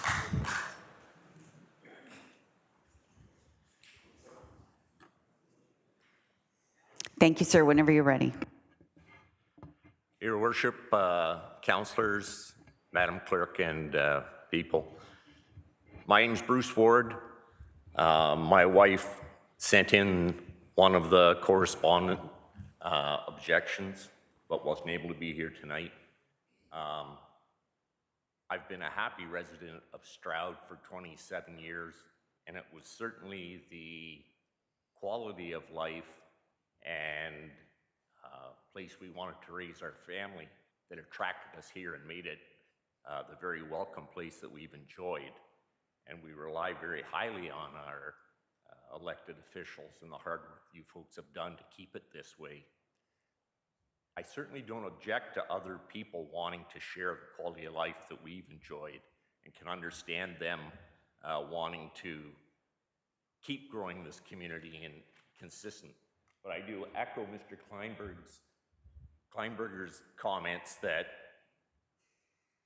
if the intention was to push Southview Avenue through, certainly I think there'd be a lot less objection if the population density of the outlined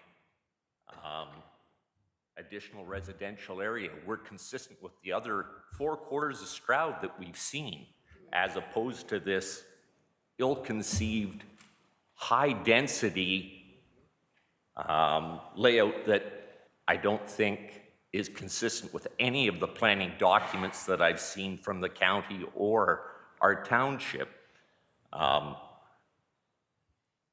I would also question that, although there seems to be a lot of sensitivity within the layout of the piece of property under consideration, that there are a number of other options that the developer could consider that might make it a lot more acceptable and understandable to the residents, and among them might be repositioning the green space that, through the demonstrations we've seen right now, is against the railroad tracks on the east side. If it were considered a parkland buffer between the existing backyards on Chandler down to Southview, that would alleviate the problem of having to open Southview. It wouldn't tempt traffic to flow out Southview onto Yonge Street, and I think might be more acceptable and consistent with the quality of life that we've been attracted to and would like to maintain. Certainly the buffers and the backyards that we've enjoyed in Stroud and the peaceful quiet are important. I'd also echo the Deputy Mayor's comments that the trail system and parkland seems ill-conceived to push it against a train track on the far east side of the property, where it would be far more conceivable and useful if it were connected to the bottom of Southview, going up behind Chandler, up towards Sunnybray, where people walking their dogs and families could enjoy it more. Those are my immediate thoughts. Thank you for your time. Thank you, Mr. Ward. Please.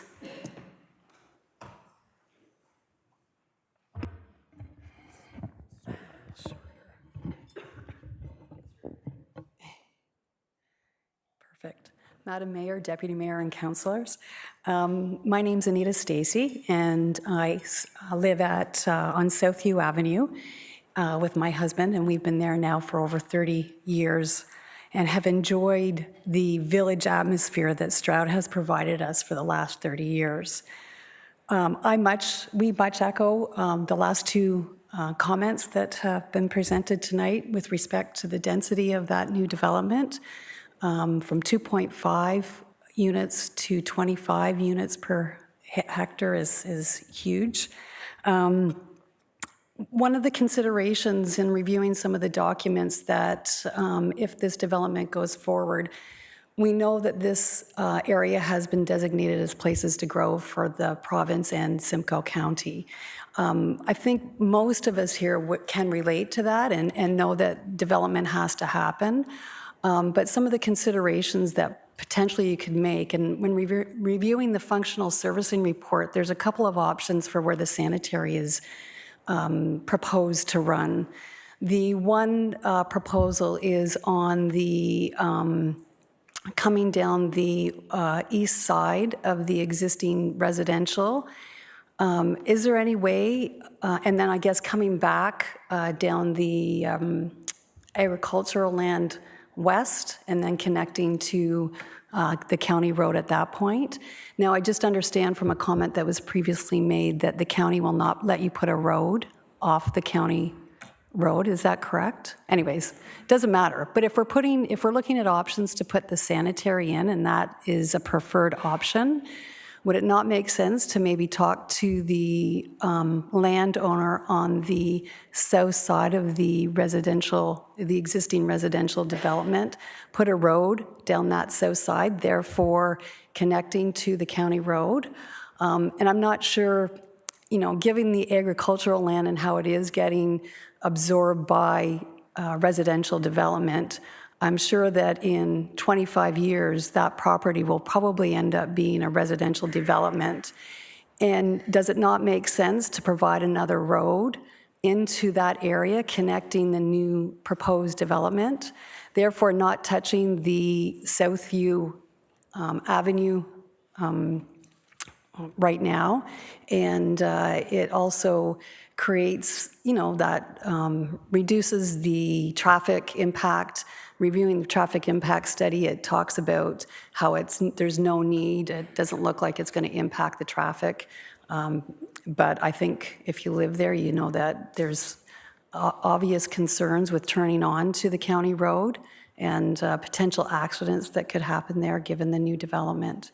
So again, we know that development has to happen, but if the councillor in the township can look at certain ways to lower the impact on Southview, I think that would be greatly appreciated by all residents on that road. Thank you. Thank you, Ms. Stacy. Anyone else would like to say something? Please come forward.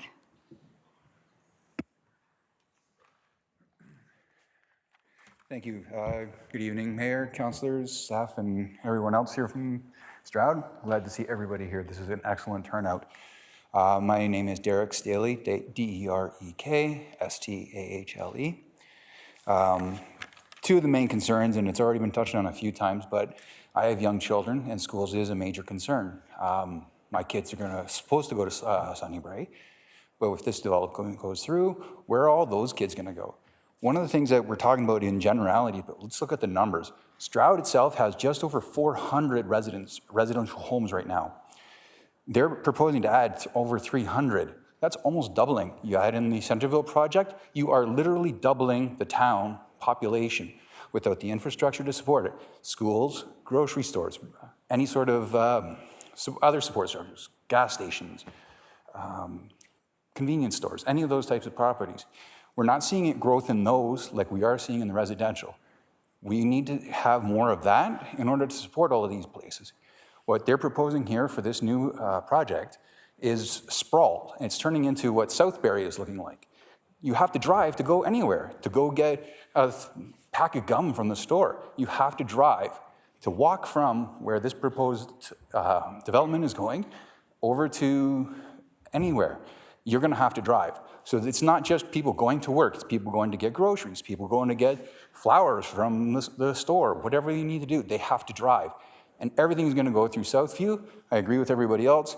That northern route is not going to be used by most people. because Yonge Street is the main access and thoroughfare right through Stroud. And to go to other places, down to Alcona, everybody goes on Yonge Street. The traffic plan that has been proposed, the traffic plan that was looked at only examines the data from 3 years ago. Since then, Southbury has grown exponentially. More people are using Yonge Street now. I've seen the traffic increase every time I turn off of Southview onto Yonge Street. When Mike Holmes had a little project going on one house, all the construction traffic plus all the support vehicles, we noticed the difference on Southview because they were all going through there to go to that property. It's noticeable, and that was just one project, not an entire development. We're going to see it, and Southview cannot handle that traffic. So I think a hard look at the numbers needs to be undertaken to look at traffic and the support structure that we don't have. Their proposal, even for that little park that they've got in there, it's not accessible by walking because anybody who wants to go to that park has to cross the street. At least some of the other parks that we have in town, you can access by just going along the sidewalk, by pathways. That proposal doesn't do anything like that. That does not incorporate the character of our town. And I don't believe that that proposal is just not right for us. It doesn't fit. I live in Southview, and like everybody else has said too, it's a new division.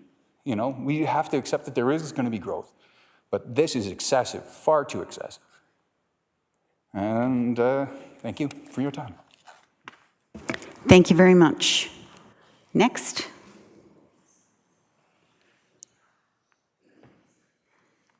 Good evening, Madam Mayor and members of council, and everyone in Stroud. Hi, guys.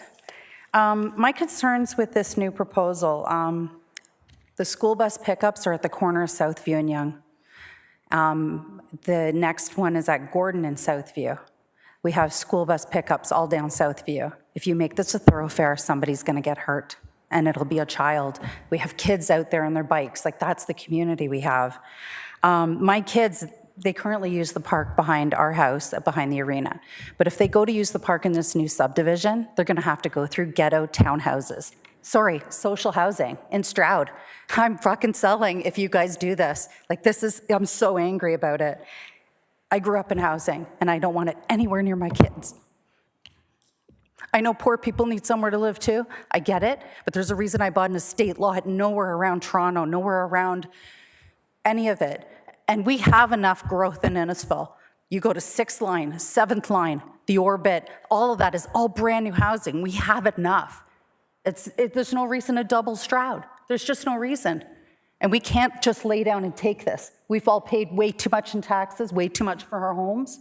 We can't take it. And there's no services in Stroud. If people do come to live in social housing, we don't have the transit. The little library at the arena, is that going to handle everybody? We don't have the social infrastructure in Stroud for social housing. And I'm worried about that. We all know there's problems with our town's Uber and getting it at certain times into certain places. So, that the transit's not there either. And I'm just angry about the whole thing. The only reason we have that, generous big green space is because they can't build on it. Put the park buffer, as some of the previous speakers have said, it was great ideas.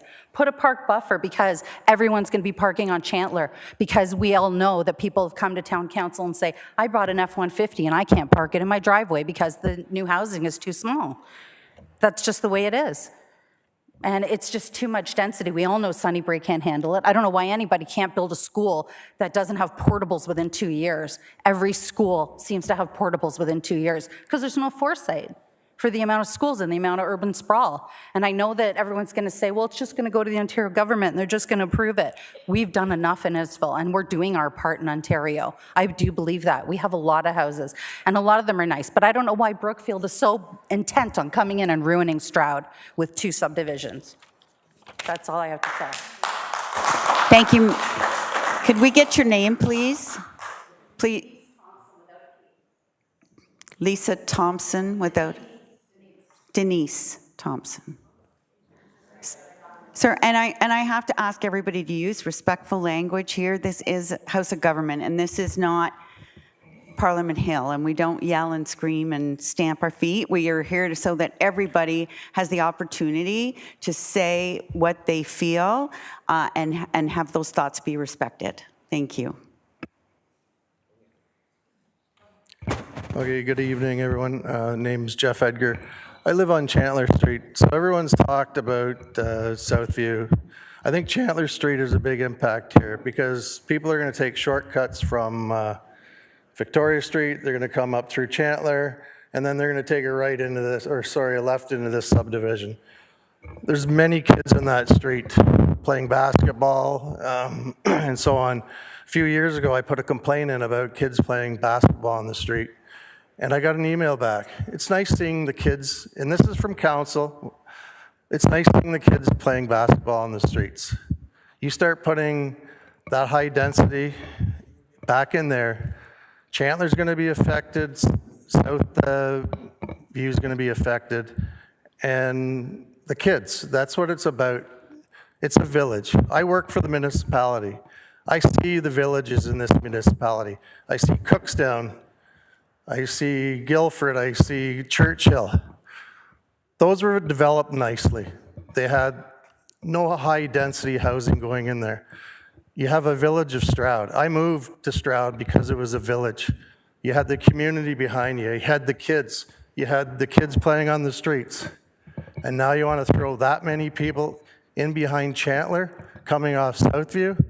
You're ruining a village. This is a village here. The town is down in Alcona. That is where the density is. I work on the streets. I fill potholes. Stroud, I can walk around. I know I'm not going to get hit by a car. I go down in off the 6th or 7th. I got the head turning everywhere because I don't know who's going to hit me and run me over down there. It is a high volume, high density down there. I see it as a road worker. I don't see it in Stroud as a road worker. They give you the time there. They give you, it's a village. So leave it as a village. That's all I have. Thank you. Thank you, Mr. Edgar. Who's next? Thank you.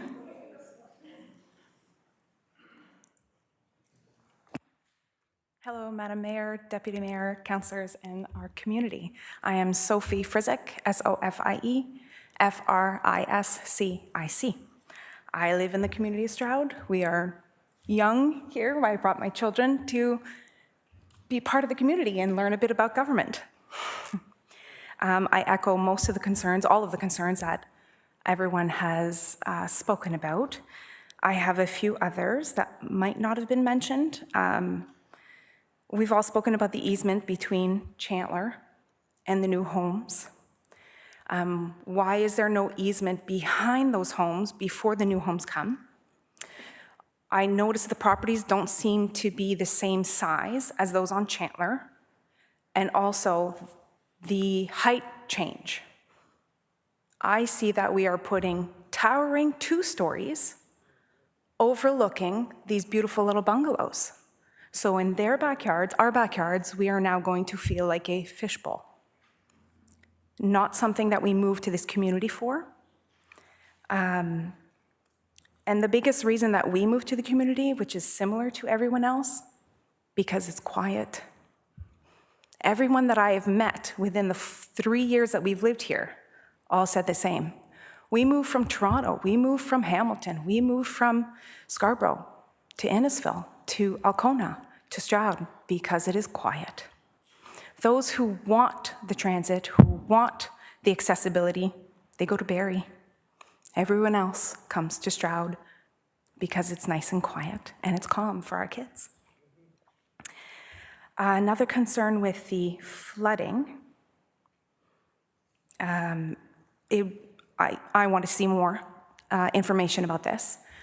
Because I'm sure the rest of my community members are the same. It has been a very wet season, and my sump pump has not stopped running. So if this community is coming beside us, where's that water going? How is it not going to come directly into these homes on Chandler? As for sewers coming in, I have heard other stories of other communities where sewers get put in beside existing septic communities. And now they are all getting letters and told, sorry, sewers are coming in. Here's your bill. Hook up or move out. Here's your bill. That is a big concern for us. And that's all. Thank you. Thank you. Could I ask you to spell your last name for us again, please? Yes. F-R-I-S-C-I-C. Thank you very much. Who's next? Whenever you're ready. Hi, my name is Jackie Patton. I live on Gordon. I just had 3 points. The first, with regards to the plan, Mayor Dolan, in your refreshed strategic plan, you had spoken about we will manage and plan our growth in a responsible and deliberate way that provides sustainable and timely infrastructure while maintaining the sense of community, rural character, and small town feel we love. This new subdivision represents none of that, none of it. I turn off of Southview onto Yonge twice a day, and I can tell you on a Friday, trying to make a left onto southbound Yonge out of Southview is a nightmare. This traffic study that was done, one, I questioned the dates. Two, I question everything about it, the validity, everything, because there's no way people have studied the traffic on Yonge and Southview and have that number represented in that traffic study. There's just no way that's valid. And again, I come back to, this is just like everyone else talked about, the village feel. I left Newmarket. We had a beautiful home in Newmarket, and when we bought in Newmarket back in 1993, it was a beautiful community. And I stayed there for 15 years and watched it develop into an absolute nightmare, and I decided to move up to Innisfil. And I specifically chose Stroud because of the village community, and that's not going to be a reality. If Brookfield loves Stroud so much, have them pay for the infrastructure. I don't know, just a thought. I just want some clarity with regards to the plan. How many subdivisions are we really getting in Stroud? Because we're talking about the two by Brookfield, and I drive by the sign every day across from Southview on Yonge that talks about the new Stroud South. What's that? Is that not another subdivision that's coming to our Stroud community? That means 3 for Stroud. Little Stroud. Like, how much development and growth do we have to, as a community, put into this Ontario plan? I agree with Denise. We, by far, contributed enough already. This obscene amount of houses that's going to practically double the size of Stroud in one community, it's obscene. Anyways, that was my thoughts. Thank you for your time. Thank you, Ms. Patton. Next, please. Hi, my name is Christina Dodds. I reside on Chandler Street. I am the lady that had the Mike Holmes makeover. Okay, and I'm telling you right now, to this date, it's been 13 months and I still take a kicking from everybody on the street for all the traffic. Okay, like that, it's been less than ideal. Okay, I also purchased a home in Stroud under court regulations for my disabled daughter, that she move into a house that was quiet because she has a catastrophic brain injury from a school bus accident locally. She's affected by sound, by light, by everything. She has 24-hour care, 7 days a week, 365 days a year. Tomorrow, I've only been there 3 years. Tomorrow, I'm going to look at 5 houses across the lake because my disabled daughter can no longer live in Stroud that I paid for overpriced. I have a Mike Holmes beautiful backyard, but I'm going to leave it because you guys are building townhouses in my $1 million home. Okay, $1 million home that I paid for, plus my $700,000 Mike Holmes backyard. My daughter can't go outside and will not be able to go outside when all the dust, all the noise, all the traffic come my way because I back right onto that place. It's wrong on so many levels. There are children that play constantly in front of my home. I can't even imagine the sadness they will feel. As a mother with a child that has an injury, I can only tell you it's crippling. And I can promise you that somebody will get hurt coming down Southview or Chandler. God forbid it's another one of these parents that is locked in their house 24 hours a day because their child can no longer go outside. Y'all need to rethink your system. Plan a little better for the kids in the community, not your wallets. Not your wallets. Septic systems, where are they gonna go? When is town water coming? I don't even want to be part of it here anymore. I'm literally going tomorrow because I'm absolutely terrified that my daughter will no longer be able to sit in her $500,000 backyard from Mike Holmes because it'll be full of dirt, bugs, rats, and God only knows what's coming from that backyard. I've had enough. It's been less than ideal, and it's only going to get worse here. You allow all these townhouses and all these kids to run rampant in that little community? What about the people that already live there, that have already paid all this money to be there? All the taxes that we pay. There are other people in that street that have spent hundreds of thousands of dollars renovating their home. Okay, now it's going to be worth less. All the traffic that you guys are going to accept, I'm not going to. I am not going to do that to my daughter. She matters. She's 26 and I'm making a decision for her future. Isn't that sad when I spent over $1 million on a home because I had to follow court regulations for her to be in a quiet, safe neighborhood because she fails street safety every time. And you're gonna build and let all these people come in there and jeopardize the safety of my daughter? That's not okay anymore. That's not okay. When you jeopardize all these children, they are your priority, not your wallet. Thank you very much for letting me speak. Thank you. Next, please.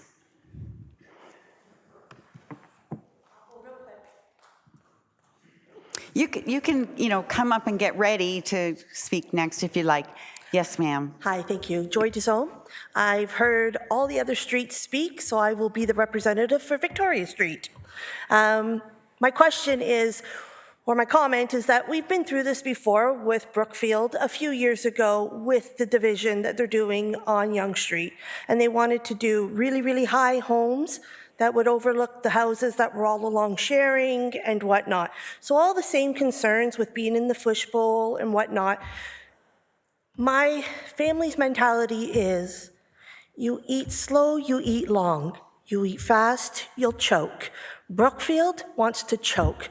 They just want to double Stroud in 2 subdivision builds. That is just insane to even comprehend. Maybe if they came back with something, we're not saying we're against infrastructure growth, we're not about that. But we want it to be reasonable and respectful to all of the existing people that live in Stroud. Thanks. Thank you. Joyce, could we have your last name? Sorry. D-U-S-O-M-E.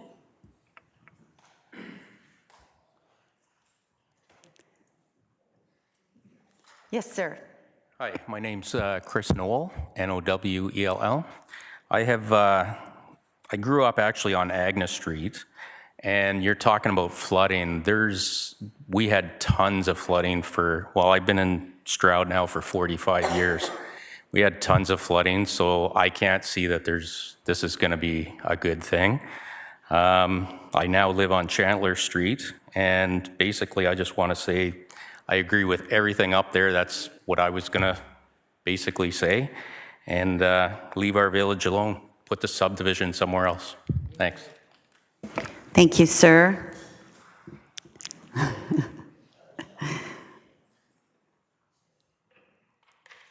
Thank you. Whenever you're ready.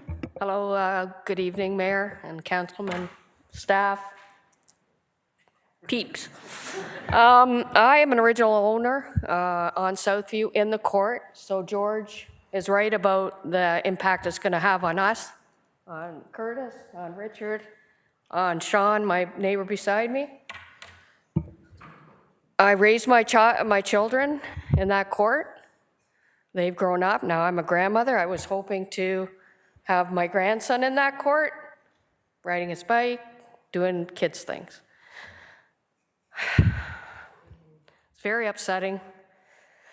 The village of Stroud is my home. It's my home. Like, I don't know if I could ever leave Stroud even with this, but I'm encouraging you and I'm imploring for you to think about this. It's not part of our fabric of this town. And no one knew about this, so only the people around that area, right? So John and I, Shannon, her daughter, we went around the whole subdivision with flyers. And people that we saw outside, they didn't even know about it.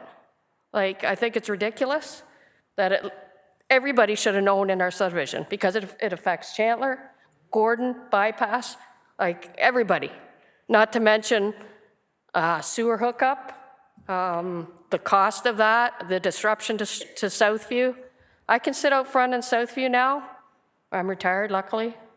Maybe 15 cars, 10. Like, we're lucky, and we realize that, but that's what we paid for. We paid for that years ago, and we paid, and we want to be there in that community. And just to find out that they've actually given the county land for subsidized housing, well, I understand that, but in Stroud, like, and it's not on the site plan, like, it doesn't show that. Like, if you're not here or watching or relaying it to people that you know, then how do you know that? And who's gonna, like, who wants that? Like, I know they have to be somewhere, right? But Stroud is a village, and it should always be a village. And I implore for you to keep that in mind when we're making decisions here, because I've been here for 35 years, so it means a lot to me. Thank you.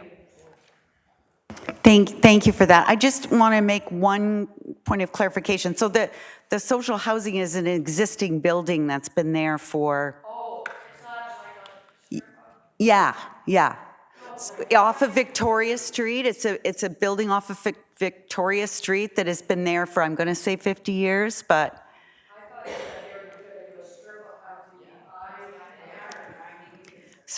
I'm sorry. I guess I didn't explain it well enough.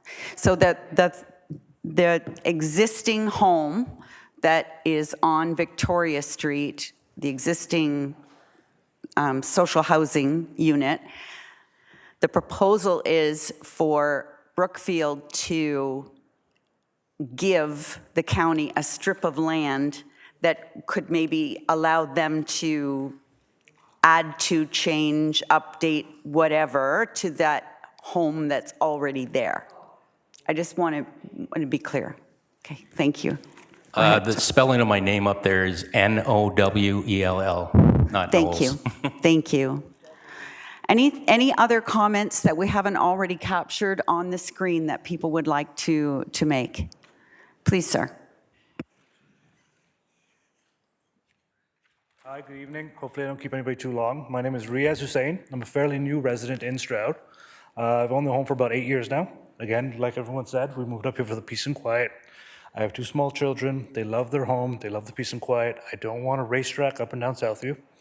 I do live at the corner of Southview and Chandler, so one of the highest affected areas, similar, very close to the court. The court is used for children to play basketball, hockey, soccer, learning to ride bicycles, tricycles, taking their training wheels off. That's all going to go away with this development. I do want to talk a little bit about the traffic impact study. I don't see anything about the traffic on Southview and the increase that will happen. I saw comments stating that out of these 343 units, Only about 205 cars will be traveling in and out of there during peak hours. That makes no sense to me, so I do think we need to review those numbers. Based on my math, 2 working adults to buy a home, 2 vehicles per home. That's nearly 700 vehicles. As many people have mentioned, Southview will be the route to get in and out of Stroud, out of that community. So I'm looking at approximately 700 cars passing my house in the morning, 700 cars passing my house in the evening, not including groceries, flowers, all that additional things. That is unacceptable for the town of Stroud, in my opinion. What else do we have here? Basically, using some of the numbers I saw in your traffic study, 57% of these new development vehicles will be using Yonge again, so Southview. So again, just using basic math, I'm looking at 511 vehicles in the morning and in the evening if we don't want to use the 700 number I used earlier. I think it's section 5.1 of your study says in 2030, there'll only be a 2.0 second increase in delay turning in and out of Southview. Makes no sense to me. I'm using your numbers, guys. I'm using the numbers of Brookfield here. And so in 2030, and then 2040, it's only a 3-second delay. Again, none of this makes sense, so I really want us to dig into the numbers before we even consider opening that end of Stroud, considering a 10 times density increase in a town that's quiet, comfortable, safe, secure. Like I've heard earlier, like right beside my house, there's a school bus pickup. Kids are safe there. I see them every morning before I go to work. Safe, happy, secure. Nobody's running up and down the street. That'll all go away with 343 homes being put right there at that corner. So my request is, please, let's consider building elsewhere. The development doesn't need to be right at that end of a quiet area, a quiet village of Stroud. If we must build, let's try to get a road in from Yonge, elsewhere with a stoplight, from 9th line into there, as we know additional development is coming. That's all I have for today. I hope you guys really consider looking at those numbers, because those numbers are not factual. Those studies are not factual. Those vehicles traveled that were supposedly there, I could sit there and count higher numbers in less time than what I saw in that traffic study. So please, let's dig into those numbers before even considering this. Thank you. Thank you. Anyone else that would like to add some new information? Thank you. Hi to everyone today. I'm one of the poor suckers who lives in the court at the end of Southview. I'm Richard Thompson. Everybody's kind of explained pretty much what I was going to explain, but defining a buffer between the subdivision and the old subdivision, I would like to see not just a row of trees planted by these people. I'd like to see a row of trees, a walking path, and then another row of trees before, before the first backyard even starts, because we do have a small town feel. You want to find kids in our neighborhood, you still look for bikes on the front lawn. That's how it still is. Southview can't be used as a throughway. It's proposed that this is a Victoria Street address, but nobody's going to use the Victoria Street in and out. It's going to be Southview that's used all the time. And as everybody's explained, we are going to be looking at 500 cars as opposed to 15 cars. Our kids have played safely in the neighborhood for many, many years. I built my forever home there. I asked my mom to join me at that house. She's 80, and she walks around the neighborhood with no problems. I don't have to worry about her getting hit by cars or anything. We don't need the extra traffic in our little, we know that the subdivisions are going to happen. There is no way you are bringing town water or town sewers this far up for 300 houses. We know that there's going to be more development, but keep ours a small field. Put the buffers in for us. I also want to know, and I don't even know if it's applicable, but I know I stand out in my backyard at 9, 10 o'clock at night, and I hear coyotes, you know. Does anybody ever do a study on the coyotes, the wild turkeys, the deer, the skunks, the raccoons, the mice, the birds, everything, the geese that land in those fields? Does anybody do a study on these? Because you put 300 and some odd houses back there, they're either going to move into our backyard or they're going to be gone completely. So has anybody looked into that?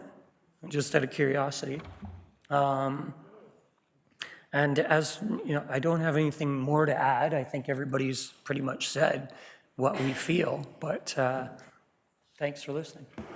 Thank you, Mr. Thompson. We'll get an answer to that. It'll be in the report, in the staff report. Other comments or questions that we haven't heard?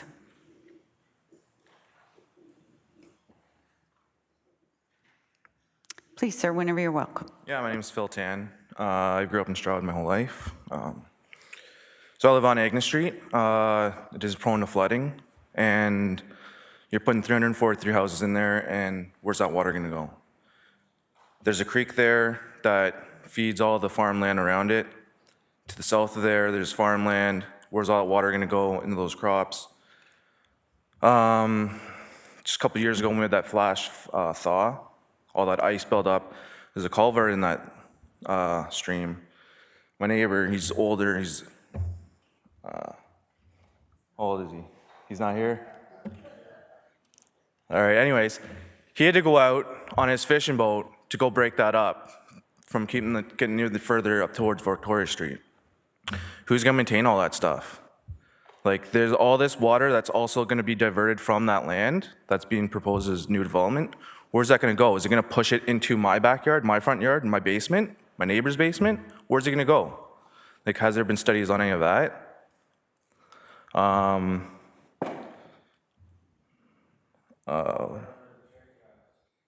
Is that what it is? Culvert underneath the train tracks?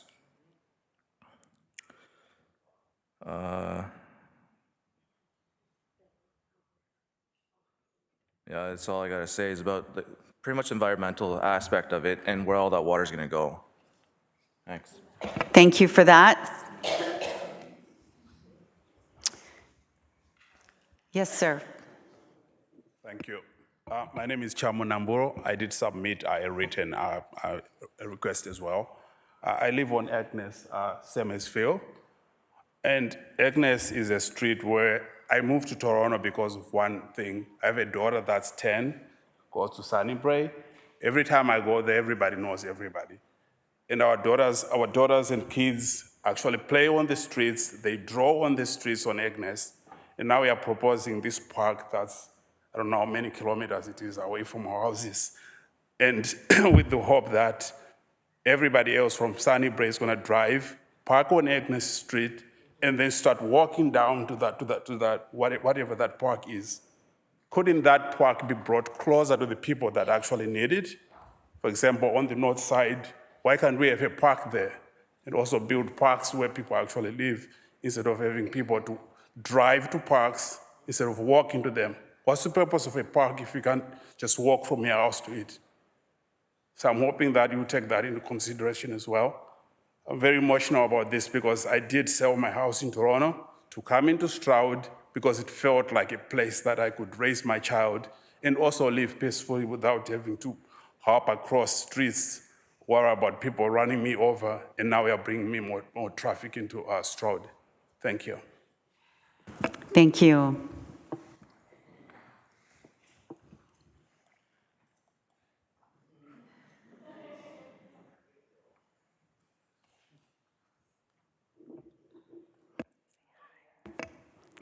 Can you please tell us your name? Hello, I'm Rosalie Frederick. She's 9. Rosalie, why don't you tell us what's on your mind? Well, I really like going bicycle riding around the block, and the streets are calm, so like I'm right at the point of being able to go all alone. And with the streets getting busier, or with all the new houses is being built, Well, I'm probably not going to be able to do that until I'm much older, and I really like going around the block. Thank you so much, Rosalie. You're very brave to get up in front of us and tell us that story. Who's next?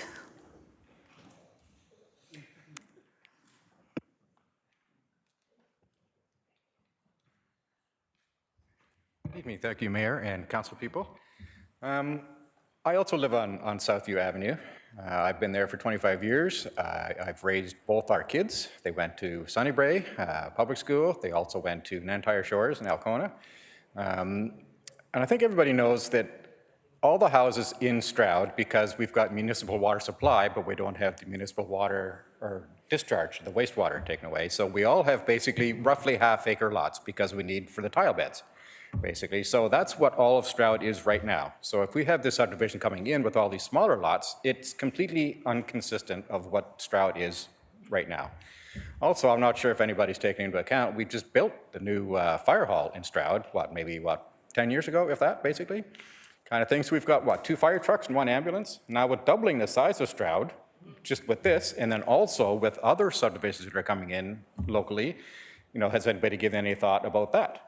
Basically, so, and plus, like snow plowing, all that, basically. So I just want to make sure that everybody really thinks about this very hard before we do any kind of major addition to our little town, basically. Did we get your name, sir? Oh, sorry, Brad Clayton. Brad Clayton, thank you. Clayton, C-L-A-Y-T-O-N. Yeah. Thank you. Now, this lady's been standing for a while. I think it's your turn.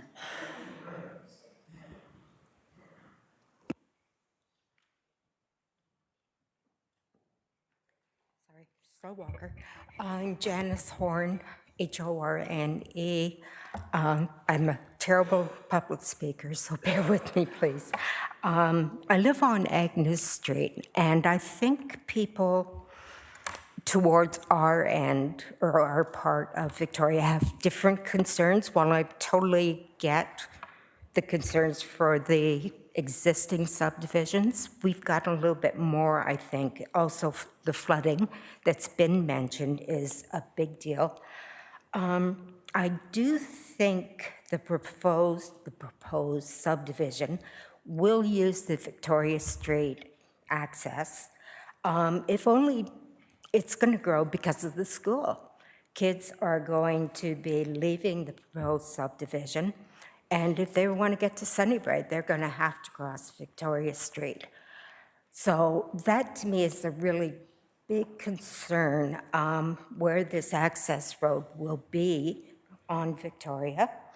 And also, if I've heard it may align with the longer driveway that's currently at 2010 Victoria, and will ultimately lead into, there's another subdivision coming in Stroud, behind Victoria Street near the school. And also what kind of traffic control there will be on Victoria Street because of these kids. There's going to be hundreds using that intersection. And I think my next question, and again, because we are truly in the designated floodplain, that I know there's a proposed walkway from the new subdivision, I'll call it.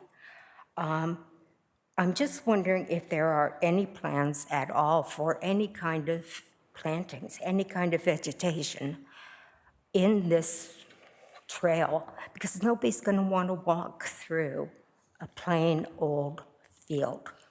There's no cultivation. You can't have a path unless it's going through something, to me. And also, I think that's a big concern for the flooding. We need vegetation. If all this other property and vegetation from the farming has been soaking up water, we need to be protected from the lack of vegetation in there. And I think that's about it. Thank you. Thank you, Ms. Horn. Anyone else?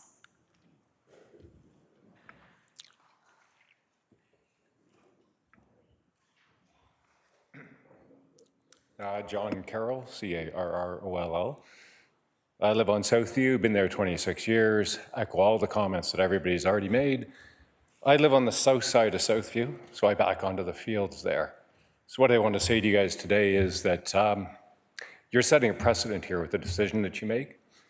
Using a road like Southview to access a new development and the increased traffic that we're going to get in there, as well as high density housing, you're going to be developing the field behind me at some point in time. There's going to be development all around, and the decision you make on this property here is going to affect everything, the whole outlaying of areas of Stroud and how it gets developed. So it's not just this little area and this little concern that we're talking about today. We're talking about everything all around there. So I hope you take that into consideration when you make your decisions. Thank you for that. Can we make sure when we do the report, we talk about settlement area boundaries and what, like the process to expand them and all of that, so that can all be part of this? Thank you. Other questions, comments?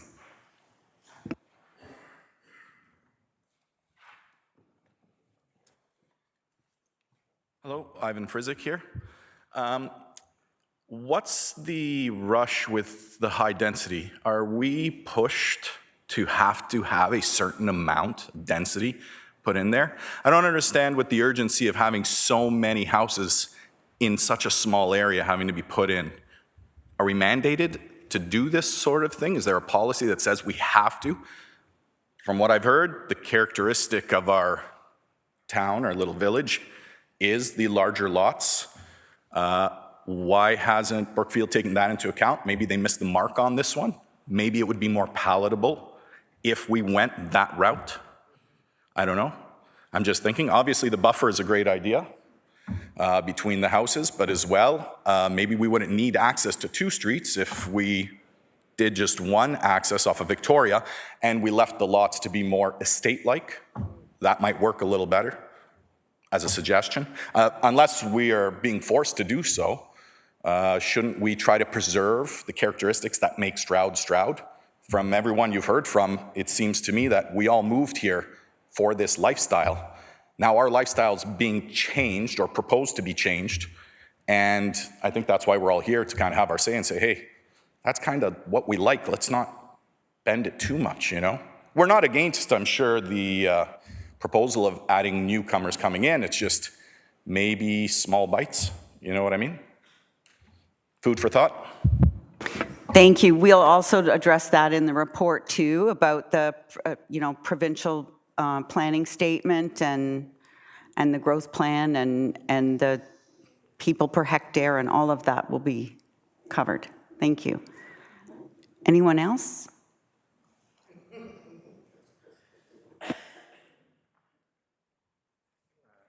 It's Derek Staley again. Just towing on what Mr. Carroll just mentioned about you're setting precedent here. Speaking to another gentleman who lives on the other side, on the west side of Yonge Street, whose property is going back onto the new South Stroud property. His concern is also about flooding. So what we're seeing with on Agnes Street and what all the residents there have spoken about, that's going to be a concern for the people that are living in that end of the community. They're watching what you guys are going to do and how that's going to be handled, because one of the owners told me, when all the rains that we've had this year, all the culverts all around their property, he was like in a moat, like in a castle. That's how he described it to me. So that's another factor to consider. Like Mr. Carroll said, this is not just about this one community. This is about all the other future developments that you guys are going to have to decide on. It's something to think about. All right, thank you. Thank you, sir. We've got one more public meeting after this one is over, and our hour of closure is 10 o'clock. So I'd ask, I don't want to limit the good conversation that we're having, but I do want to say that if we've already covered it, know that it will be brought back forth in the report. Please. I just add one more thing to what I had said before. I was trying to think of the street name, but I just invite anybody, even the councillor members, to maybe take a drive this weekend to Rankin Way. It's only down here in Innisfil, or just down in Alcona. It's single development homes and townhomes. and it's only one street, Rankin Way. All you do is drive around it. I bet you will count at least 50 to 70 cars on the road, all right? So, you know, this is what you're bringing to our community, okay? I really, you know, obviously it can't be controlled down there. I don't know how you're going to control it here. So you're bringing that to our community. That's all I want to say. Thank you.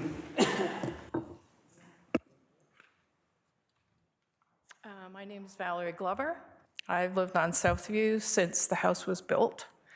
I'll make this very quick because everybody else has covered pretty much everything I wanted to know. But the one thing that sticks in my mind is if they're planning on having 343 homes exit through Southview, is there a possibility that part of their plan is to take part of our properties and widen Southview?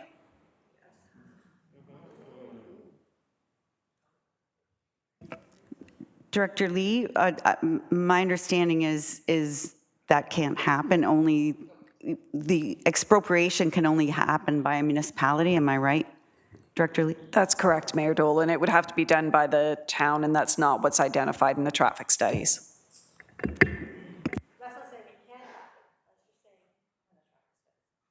That's not saying it can't happen. That's just saying it's not in the plan right now.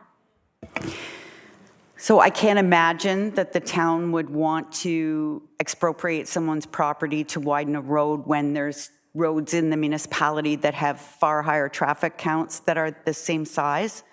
That's just my... But we really are talking about 500 to 700 cars using that road now that's not in that traffic plan.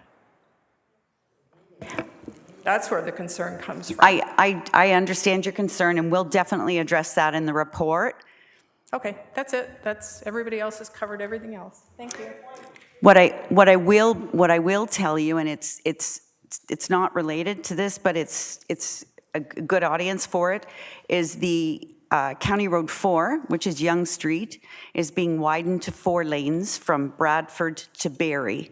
And if you go on the county website now, there is virtual meetings that'll kind of tell you about the design and how it goes through the... So if you want to input on any of those designs, now would be the time. I think comments are being taken up to September 27th. So it would be a really good time to find your little piece of Yonge Street, have a look at what the design is now, and if you think it needs to be improved, then make those comments on the county website. That's just a PSA for the county. Now back to this meeting. Any other questions, comments? Seeing none, thank you all for your patience this evening. And I'll go back to my script here.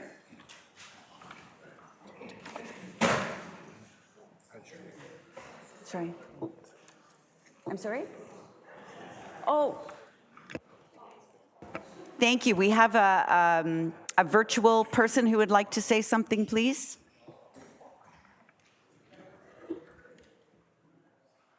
Jamela Glasgow. It's been said already. Thank you. Thank you. Whenever you're ready.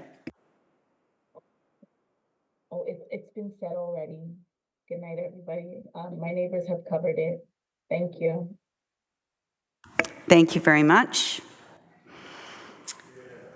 All right, so anyone who wishes to provide comment regarding this application may still do so and may also register as an interested party to be contacted before the item is considered by council. Please contact the clerk's office at clerksoffice@innisfil.ca. And now we'll go to mover and a seconder to receive the information tonight. Thank you, Councillor Ices. Thank you, Councillor Waters. All those in favor? That is carried. Our final item this evening concerns town-initiated amendments to the town's zoning bylaw and community planning permit system bylaw related to short-term accommodations and the definition of a bed and breakfast. We'll start with a presentation by staff, and we'll have an opportunity for public consultation where we'll hear from members of the public, yada, yada, yada. You know the deal, 5 minutes. Right.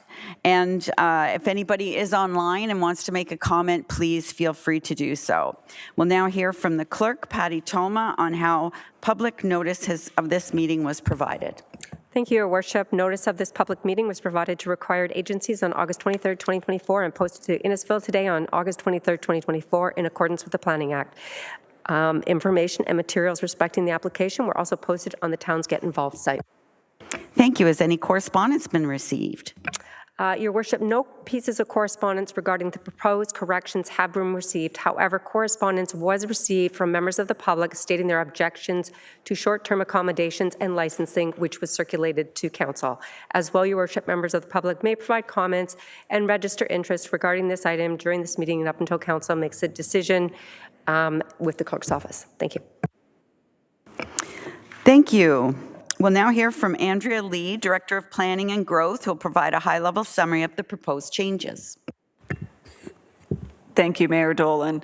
As the Mayor's indicated, this is a public meeting specifically for bylaw amendments to both the community planning permit system as well as the zoning bylaw specific to short-term accommodations. I will note, as the Mayor has said, that this is what we're categorizing as a minor housekeeping amendment, and I'll explain that further in the slides. So the purpose of the application, this is a town-initiated zoning bylaw amendment.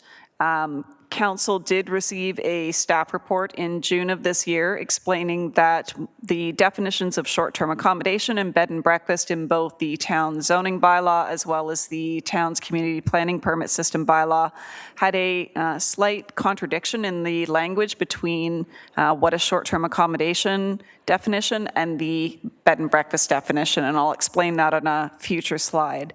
And so the intent of this specific amendment is a housekeeping to correct that minor contradiction and maintain the intent of the direction of Council at the time in 2022 when they adopted both bylaws 046 and 047. As noted through the public meeting notice, this does apply town-wide because it is a change to the general definitions within the town bylaws. There have been no agency comments, and Mayor Dolan, as the clerk noted, comments that have been received are specific in terms of short-term accommodation licensing, which is not the purpose of tonight's public meeting. There was also a letter received from a resident in the town, again, not related to what is on the agenda tonight. It was suggesting additional bylaw amendments. Those could be the subject of a future council meeting, but the intent tonight was solely to address the contradictory definitions and that minor housekeeping amendment. So the proposed zoning bylaw amendment, essentially what you'll see is this is the current definition that is in the town zoning bylaw, and really the correction is to take out the short-term accommodation. So it would speak to the fact that the bed and breakfast shall not include, and then it would say restaurant, boarding, or lodging house. It would no longer include the short-term accommodation. And it would be a similar removal within the bed and breakfast definition in the CPPS, or Community Planning Permit System bylaw, to remove that. There are still definitions in both the CPPS and the zoning bylaw that define a short-term accommodation, but those do not include a bed and breakfast. So in summary, I'm trying to keep it brief given the hour.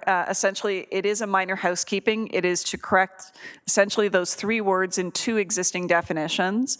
It is clear from the staff reports and council's direction back in 2022 that the intent was not to include that language, and so we are categorizing it as a minor housekeeping amendment to remove those words. What you will see in the staff report that was provided to council, what we had noted was to date there had been no public or agency comments that had been received. If there was nothing received at the public meeting, Mayor, as you indicated earlier, staff are seeking a recommendation tonight on this staff report to actually adopt the amendments to the CPPS and the zoning bylaw. So a little bit different than most public meetings where they're solely for information. In the event council makes that decision, notice of council's decision through a notice of passing would be provided. And that's it from my perspective. Thank you very much, Director Lee. Questions or comments from members of council? I just wanted to make a quick statement in case anybody's still on the live stream, and that is to say that, you know, we are in receipt of all of the comments that we've received. Somewhat of a form letter, I think, that has gone around, and we've received many copies regarding the licensing in order to control short-term rentals, which will come back to council at a later date, and this has nothing to do with this. This is just the housekeeping issues, as the director has stated. So just to be clear that short-term rental will be discussed again at a future date. And I also want to be clear that everyone on council wants the same thing as the residents want. We want short-term rental ghost hotels to go away. Where sometimes we can't agree is how we make that happen. But we'll have that discussion another day. So there's nobody here in the public anymore, so I won't ask if there's members of public who want to make a comment, unless there's somebody watching on live stream who would like to make a comment at this time. And I'm seeing none, so we'll now go to the recommendation. Could I please have a mover and a seconder? Councillor Saunders, Councillor Ices, all those in favor? That is carried. And a confirming bylaw, please, moved by Councillor Richardson and seconded by Councillor Drodge, that the meeting adjourn at 9:35 p.m. All in favor?